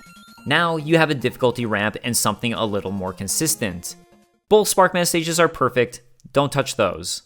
No, really, I'm sure there's a way to mix the stages together to make it the perfect stage. And Gemini Man stage, really, I just do this. 1. Doc Robot outside portion. 2. Doc Robot fish egg portion. 3. Base stage outside portion for a breather. 4. Difficult platform section from the base stage. 5. A mini fish egg portion to get some health before the boss. Look, this is just me slapping these stages together, and I'm sure there's a better way to do this, but I'm just trying to point out that my examples are probably more cohesive than the actual base stages. Something I should point out is that my stages are definitely flawed too. They're flawed in that they could be too difficult. You see, that is another potential positive to the Doc Robot stages. In a non-linear game like Mega Man, each stage is designed to be similar in difficulty, but really, designers have no idea how good players are, and as the stages don't ramp up in difficulty like a traditional linear stage progression, it can be hard to design stages to be specifically more challenging. So, that seems to be the idea of the Doc Robot stages. Okay, you were able to beat the base version of the game, so you must be pretty good, so here's a more challenging version of some of these stages we cooked up. So you can kind of see there why it's not like there's this one singular correct solution. I think ideally there is a third solution, although it's not one that really works for the short and sweet structure of Mega Man. I like what Crash Bandicoot did. Crash Bandicoot has its super challenging sections tucked away behind a designated optional challenge area. You don't have to do this challenge, but you're rewarded for doing so. And while that might not work in, say, the original Mega Man games, it does potentially work in the comparatively more exploratory Mega Man X series. Some more dings I need to point out for the Doc Robot stages. In Needleman stage, the major challenge during the second half of the stage is one involving Rush Jet. Players will need to hop on Rush Jet and travel a giant open section that is far longer than the ability can last, all while duking it out against enemies. As such, there are ability recharges sprinkled throughout which players will need to get in order to refill and continue on their journey. I think this is a really strong concept, compared to how Mega Man 2 tried to handle this jet challenge, which just consisted of riding the jet for a long time before needing to jump off onto a ladder. As players can travel in every direction with Rush Jet, this asks far more of the player, and really, plays off of both the idea that players can travel in every direction and Rush Jet's limited ability timer. The issue though comes in how Mega Man 3 handled its ability recharges. In Mega Man 1, if players left a screen and re-entered it, the items would reload. That meant that in a sequence that absolutely requires the use of an ability, like this one in Dr. Wily Stage 1 where players need to use the magnet beam, they were able to cleverly put a couple ability recharges in a room right before this challenge, so players can relatively quickly recharge their ability if they run out of juice. But in Mega Man 3, items are permanently gone after Mega Man collects them until not just a death, but a game over. This decision means that if players mess up on the Rush Jet sequence, they are completely SOL. Even if you take the time to try and farm for ability recharges from enemies at the start, inevitably, you'll reach a portion where you'll run out of juice, and it's practically impossible to farm for energy recharges, meaning the only solution is to kill yourself repeatedly until you get a game over, then replay the entire stage until you get back to this sequence. And that sucks. Really, there is a potential solution here. All the team would have needed to do is put this portion of the stage at the very start instead of the halfway point, and it wouldn't have been nearly as egregious. Yes, players would still need to force a game over if they mess up, but at least they don't have to replay the entire first section of the stage all over again to get back here if that does happen. I understand, artistically speaking, the team probably wanted players to feel like they climbed this great height at the start of the stage before needing to rocket across a giant gap, but from a game design standpoint, I think this ended up being a glaring issue. The other solution, which I think is the better solve, would be to make it so, at the very least, health and energy drops reload whenever a player dies instead of being permanently gone until a game over. I can understand why the team wouldn't want to 1-up or E-Tank to reload every time a player dies, so fine, just make it so those two items don't, but energy and health drops do. I'm honestly not sure how that would have been an issue unless the team really didn't want players to be able to restock their weapon ammo by repeatedly dying and picking these up. Another glaring issue I should point out is similar and in Gemini Man stage. This one is so bad, I'm kinda shocked it made it in the game at all. After defeating the first Doc Robot, you can immediately become 100% stuck and have to restart the game. After defeating the boss, there's immediately this jump that requires Rush Coil or Rush Jet to make. Not a big deal, right? No, you're wrong. It is a big deal. While it's incredibly unlikely, there is the chance that players could use up all of their Rush Jet and all of their Rush Coil before ever making it to the Doc Robot, defeat the Doc Robot, and then immediately walk out of the boss gate to be stuck with zero chance of getting out. I will say, it seems like the team somewhat recognized this, because if you do die during the second half of the stage, the checkpoint is immediately after the jump. There's another one of these potential softlock sections earlier too, in the fish egg section right before the first Doc Robot boss, but at least in this case, there is a way to get out without using the ability. So long as players don't destroy it, there's a chance for players to potentially farm for energy drops if they need to, and if they're truly desperate, they can shoot a fish egg and have a fish come to slowly kill them. It would stink, but at least they're not entirely restarting the game. Another section like this is at the start of Sark Man stage. While it's much less egregious as it's the start of the stage, so players will start with full ammo, there still is the possibility that players will fully use both Rush Jet and Rush Coil throughout the stage, die, and then restart here and be stuck. To be clear, I know that this scenario is ridiculously unlikely. It's so unlikely, I doubt anybody watching this video has had it happen to them, knows anyone who's had it happen to them, and might have never even thought about it. There are plenty of chances for an energy refill from the fish eggs before the Gemini Man Doc Robot, and you can pretty easily get past Sark Man stage without utilizing much of the rush abilities at all. But the fact that it can happen, as unlikely as it is, really is a problem that should have been addressed. Needing to die, like in Needleman's Doc Robot stage, stinks, but needing to completely shut off the game at really no fault of your own is the designer's fault. Those are really my major critiques of the Doc Robot stages themselves. I think I enjoy them more than a lot of other people seem to, and I find it really rewarding to beat them as they are so much more challenging than the base stages. But there is one more thing to critique, and probably the reason many people dread these stages: the Doc Robot bosses. They're kind of all the same, so I thought it was worth wrapping them all into their own section. The idea for these guys are pretty fun. Take the bosses from Mega Man 2 and have the player fight them in Mega Man 3, but now with the slide and with the boss abilities of Mega Man 3. While the idea is good, the main issues with these guys are twofold. For one, they're larger than the original bosses, meaning their hitbox for touching Mega Man is also much larger. And the second point to this issue is that they deal far more damage when touching Mega Man. What that means is that many of the bosses, like Woodman, who were balanced with the idea that Mega Man should be able to jump over his wood shield, are far more challenging, and the same goes for bosses like Quickman or Flashman, who Mega Man was supposed to be able to jump over. It is worth noting that some of these robots were balanced in other ways to make them either more difficult or more challenging, with damage value changes or slight alterations to how they attack, but overall, their increased size makes this a bit of a moot point, in my opinion. On the plus side, it is interesting to fight these bosses with the new slide mechanic. It makes some of Airman's attacks, in particular, more fun to face off against as you can now choose to slide underneath them. But overall, because of the size and damage these guys deal when touching Mega Man, I think they definitely verge on unfair Mega Buster only, and are incredibly challenging fights if that's the route players choose to go. This also brings about another issue with these bosses, in that, as per standard Mega Man games, they have specific boss weaknesses. What that means is, as Mega Buster only is typically a non-option with these guys, players will need to cycle through all of their abilities hoping to find the correct weakness, or just guess correctly. And while there are some dock robots who are technically weak to topspin, because of its collider issues and the on-touch damage of the dock robots, that's pretty much a non-starter, meaning you're really guessing between the 7 other boss weapons. This brings into play yet another problem. Mega Man stages typically have 2 checkpoints, one halfway through the stage, and one at the boss gate prior to the main boss. While that's usually all fine and well, that's still the case for the dock robot stages.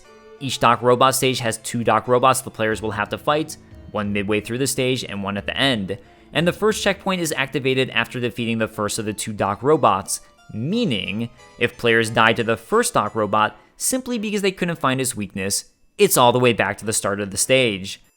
So that makes all of these stages, which are already more difficult to begin with and include more challenging bosses, yet again even more difficult as the punishment is so much greater for losing against the first dock robot. Also, if players lose halfway through the stage and get a game over, that means they'll not only have to play the stage all over again, but also defeat the first dock robot all over again. Visually speaking, it's a shame they all look the same. I'm guessing this could be a memory limitation, or maybe even a time constraint thing, as I know the game was rushed, but it would have been nice if we weren't facing the same visual robots every single time. So, while I don't think the stages themselves are an issue, I do think these dock robots could have used several tweaks that would have alleviated most of the issues with the stages as a whole. For one, I think they should be smaller in size to match the size of the original Robot Masters. Second, I think their on-hit damage should have remained the same as Mega Man 2. Third, if it was possible, it would have been nice for them to transform into the original boss, just for a fun visual difference. Next up, it would be nice if there were an added checkpoint before the first dock robot fight. These bosses having slightly altered behaviors to account for Mega Man sliding, or slightly different attack damages for their attacks, I think is fine. And with that, I think so much player frustration from these stages, as a whole, would have been solved. After defeating the dock robots, breathe a sigh of relief, because you've made it through the most challenging portion of Mega Man 3. And with that, you'll unlock the Breakman fight, which I already discussed, so let's move on to Dr. Wily's castle. Players will finally get a cutscene that explains what's going on with Dr. Wily, but if players didn't have the instruction manual, which I don't think I had as a kid, or rented the game, this bit of plot about Dr. Wily stealing the last element and running away with Gamma will be totally confusing, again, making it a shame there's no intro to Mega Man 3. There's also a weird translation issue here where Dr. Wily is spelled with an extra E. It's not a big deal, but it's worth mentioning. With that, Dr. Wily will do his signature eyebrow raise, and is off to Dr. Wily's castle. Overall, these stages are pretty short, much easier than the dock robot stages, and in general, feel like a victory lap after completing the dock robot stages. So rather than going stage by stage, I'm going to talk about them a bit as a whole and some individual elements. It's definitely easy to critique these stages for being too short and not enough of a ramped up challenge, as this should be the final test. It's also another likely issue with the rushed development of Mega Man 3. And while that's a very valid critique of these stages as a whole, I do want to offer an alternative perspective. The dock robot stages were ultra challenging, and probably some of the toughest challenges of the NES Mega Man games. So, with that, I think it's okay to have what I'm calling the victory lap. These Wily Castle stages still have some fun challenges and some decent boss concepts, so I think it's okay, if the developer wants, to give players a bit of a relief here where they can truly feel like they've mastered the game and just enjoy some more simple challenges. Neither of these perspectives are wrong. It really comes down to how the developer wants the player to feel and what they want this final stretch of the game to feel like. Think about Akira Kitamura's design philosophy I like to regularly bring up in these videos. In the first two Mega Man games, he would try to design challenges so they'd ramp up, but have the final part of the challenge be the easiest to leave a softer impression of the difficulty for players. And, in a way, that's what Mega Man 3 has now done with its final stages, which you could argue, as a whole, leaves a softer impression of the game's overall difficulty as it ends on an easier note. But, if you strongly feel the final stages of a game should be the most difficult, and the final test to see if the player has mastered the game, you're also not wrong. There's simply two different approaches, and I'm sure different players will respond differently to them based on their preferences, and I leave it up to the team making the game to decide what they want players to experience. While these stages are, again, pretty easy and absolutely layered with E-tanks to ensure players can finish at this point without any speed bumps, there are still some cool challenges within that I particularly like. So far, every first Wily Castle level has had its own version of breaking into and infiltrating Wily's castle. The first game had players utilize Gutsman's ability to rip the walls out of the fortress and break in, and then Mega Man 2 had players scale the outside of Wily's castle in order to bust in. So, instead, Mega Man 3 has players drop down into the sewers in order to break into Wily's castle. So, thematically, this is a nice touch. For Stage 2, while I mentioned I would have liked to have seen more done with the traps from Hardman Stage in Hardman Stage, we do see exactly that here in Wily Stage 2, and it's a nice little challenge. Another fun touch to this is that there's a section with spikes and bees where you can fall into a possible insta-death, but as it spikes, you actually can get out by iframing your way through with Rush Coil, which might just be why the team chose spikes instead of an insta-death pit. Just like how Stage 2 brought back the trap from Hardman Stage, Wily Stage 3 brings back the projector and grenade combo from Shadow Man Stage for yet another variation that, similarly, is more interesting than what we saw in the Robot Master Stage. I also like this moving platform and spike Frogger challenge. Really, it's not too difficult, but it's a nice new concept. And Wily Stage 4, well, there's really not much going on. Coming to the bosses of Wily's castle, let's start with this Kamegoro Maker who, as the name implies, creates turtle robots. It's kind of similar, in a way, to the Pico Pico-kun boss of Mega Man 2. While the Pico Pico-kun of Mega Man 2 had the stage itself attack Mega Man, with the attacks coming from the tile set itself, the Kamegoro Maker also has attacks come from the tile set, however, this time in the form of little cyclones. But I do think this boss ends up being a little better, because the cyclones have a tell, so players won't just suddenly be surprised by them. On top of that, players will have to deal with, and attack, the turtle robots who bounce around at a 45-degree angle, making for a fun battle where players will have to mentally calculate where to go from both straightforward projectiles and this 45-degree angled enemy.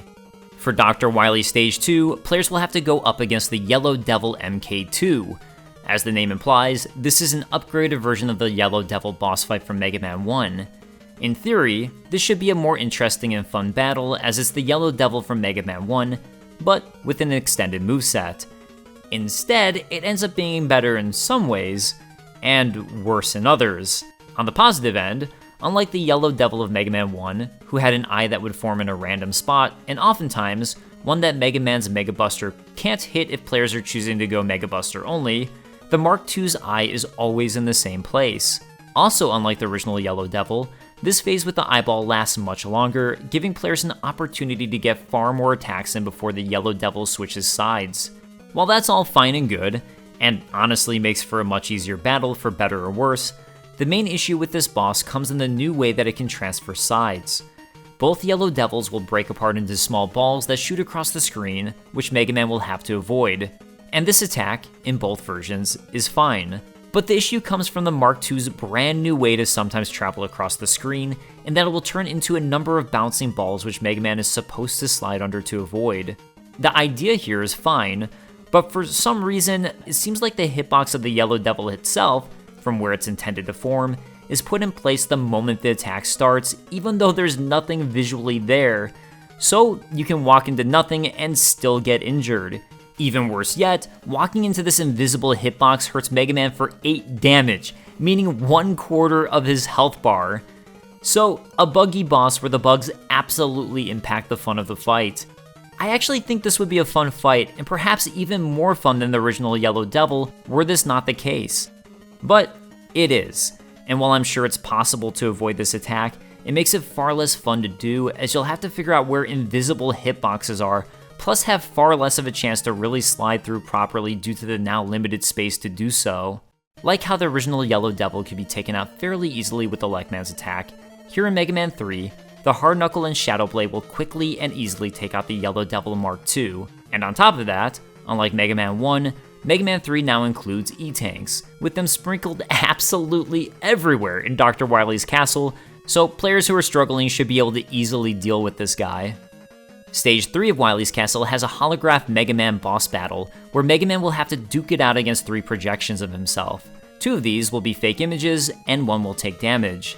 After they pass by their teleporter twice, they'll randomly teleport, and the real copy robot's position will randomly change. I'm not sure how I feel about this boss.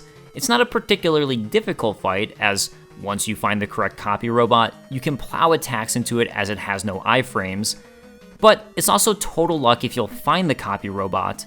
It is super weak to both the Surge Snake and Topspin, meaning that, while it is luck, at least you can quickly obliterate it when you find the right one. But I'm not sure if that's a good thing either. It doesn't really take any skill, it's just, can you guess right? Now, technically, there actually is a way to figure out which copy robot is the real one. Apparently the real copy robot will always start at the top teleport. After that, while it is random in terms of which teleport it will end up at, it warps in with its teleport animation slightly earlier than the fake ones. Still, while I could always reliably defeat this boss as a kid Mega Buster only, it's not my favorite boss fight, as it does feel like more luck than skill to me, as I don't think most players will know or notice the animation coming in earlier. Additionally, even then, there's little skill to this fight other than just rapidly shoot once you find the real robot. Finally, for Wily Stage 4, we'll come to Mega Man's now regular boss rush mode. I talked about this a decent amount in both my Mega Man 1 and Mega Man 2 videos, so I'm not going to repeat my thoughts on it. The one thing I do want to note about this is that it actually changes things up a bit from Mega Man 2.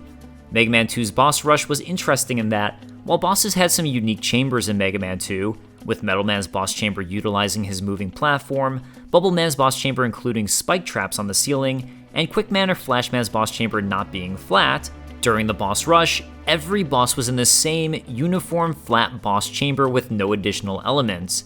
It actually changed up some of the boss battles a little bit, making some of them a little easier or a little more challenging. But here, in Mega Man 3, all of the boss chambers you'll warp into are identical to the original Robot Master's boss chambers.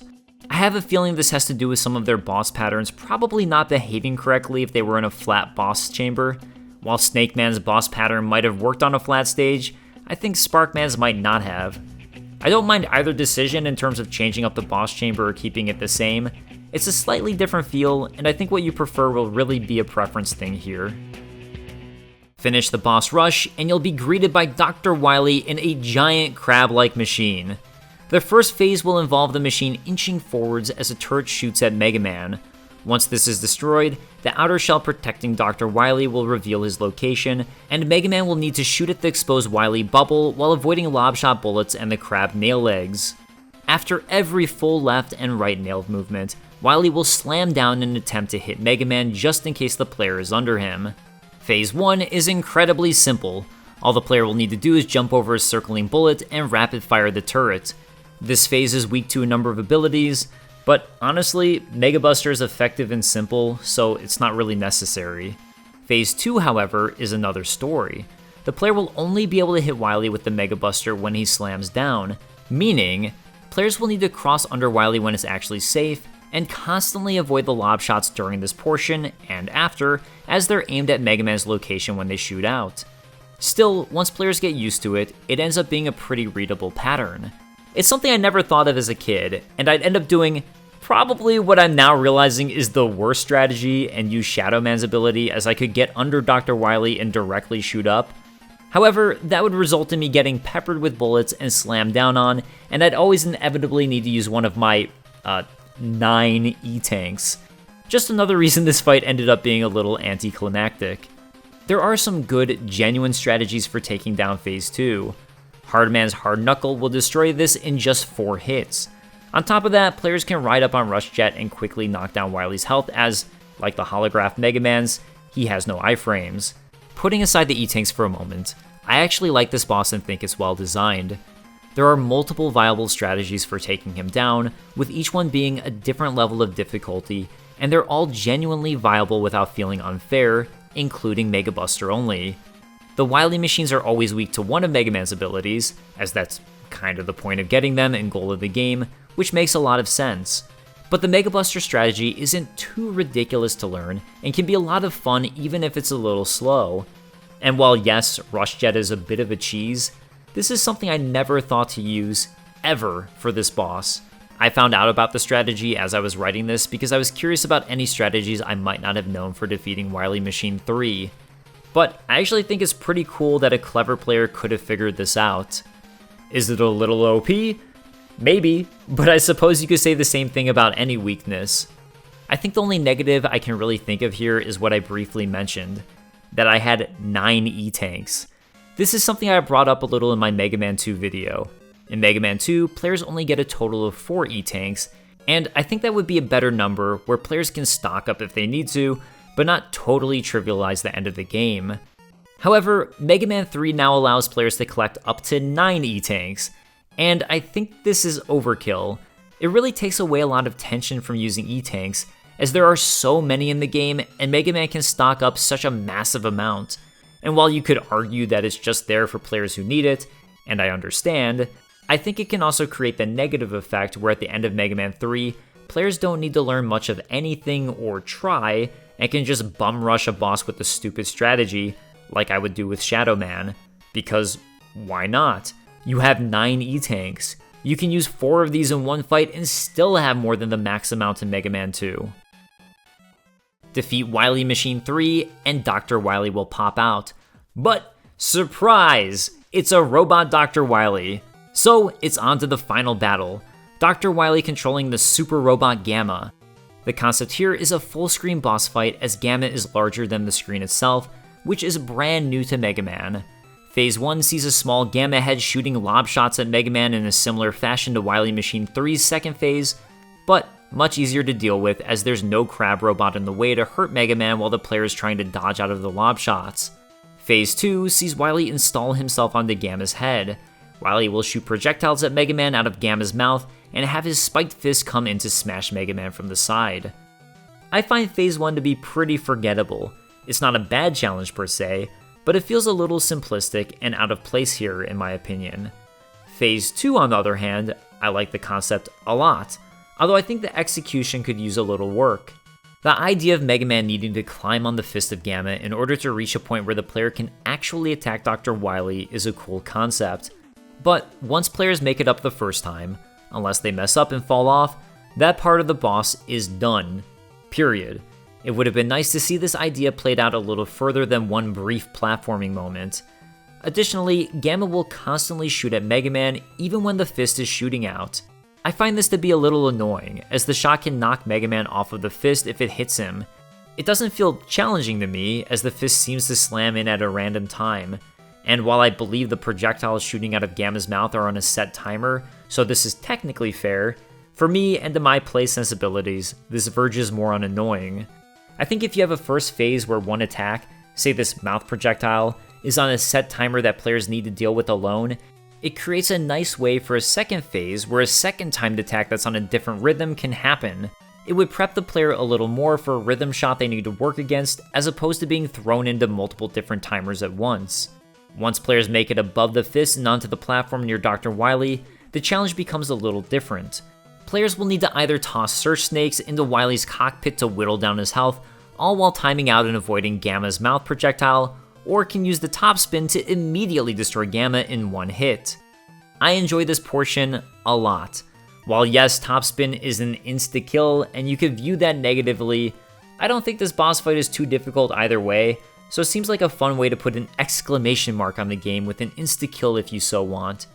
In particular though, I like the method to defeat Gamma with the Search Snake. It's a cool concept that, as you're dropping the snakes down, you're essentially dropping them into Dr. Wily's cockpit, which I both find to be pretty funny, but also a nice way to utilize the dropping aspect of this specific attack. On top of that, doing this attack will force players to find a balance of jumping off a platform, using this attack, and then falling back on the platform, all while occasionally avoiding Gamma's mouth projectile. And while it certainly isn't too difficult, I enjoy it all the same. Defeat Gamma, and you've beaten Dr. Wily, who will once again beg for forgiveness. However, the fortress collapses, seeming to kill both Wily and Mega Man. But a mysterious figure comes to save the day: Proto Man. With that, players are treated to a sequence of Mega Man running through a field until he looks up at an image of Proto Man, and a mini Dr. Wily UFO flies onto a tree. Really though, I always loved this sequence as a kid because it gives a little bit of lore for players, showcasing the order in which Dr. Light's robots were created, what they were made for, and a big reveal of number 000, Proto Man, who's Mega Man's brother. While the previous two endings for Mega Man were serviceable and fine, Mega Man saves the day and returns to a peaceful home, I feel this sort of outro is much more rewarding even in a game with as little story as the Mega Man series. And that's it. Roll the credits. When I first started writing this video, I was excited to tackle Mega Man 3, as I've always considered it to be my favorite Mega Man game in any Mega Man franchise, including the X series. I never really thought about the game too critically, and honestly, was a little disappointed to keep on finding things I perceived to be little flaws. From the stages not having too much overall cohesion to them, making them feel less thoughtful than Mega Man 2 stages, or Mega Man 4 stages for that matter, bugs I've forgotten or swept under the rug, realizing that there were ways the stages could have been improved by repeating certain obstacles or enemies in more interesting ways, or even, as someone who never really used the boss abilities in the past, the fact that I honestly think that many of them are pretty flawed in Mega Man 3.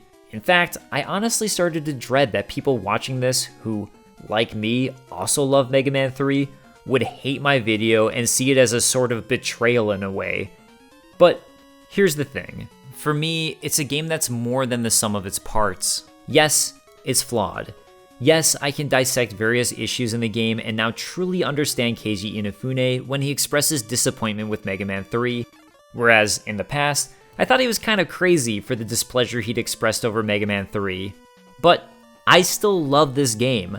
I still find it to be an absolute blast to play through. I really, truly love the new slide mechanic of Mega Man 3. In fact, I was incredibly bummed out when both Mega Man 9 and 10 decided to use Mega Man 1 and 2's mechanics for Mega Man instead of Mega Man 3. I love the music and all of the stages, except baby Gemini Man's. So, ranking the games amongst themselves, maybe I'm being stubborn here, but I'd still give Mega Man 3 an S ranking. But that's just for me. Like I said, this game, for me, is more than the sum of its parts. It's a game that I will always have a blast replaying through. Could it have been better if the team had more time? Maybe, but I love what we got. Hey, if you enjoyed this video, I'm actually working on my own game, ChivalBee. It's an action platform game, and right now, my buddy and I are very in the alpha stage of creating it. But if it looks at all interesting to you, we'd love if you followed us on our YouTube channel, Ophidian Interactive, or social media. And I'll see you guys next time. Peace. By the way, yes, I am aware that the pause menu is broken, and once you unlock Shadow Man's ability, you can press right to secretly unlock Rush Jet before you were supposed to. Or, by unlocking Spark Man's ability, you can do the same thing for Rush Marine. Also, a player using Controller 2 can hold buttons to change Mega Man's jump height, which is pretty cool, and I guess solves that whole soft lock I complained about earlier.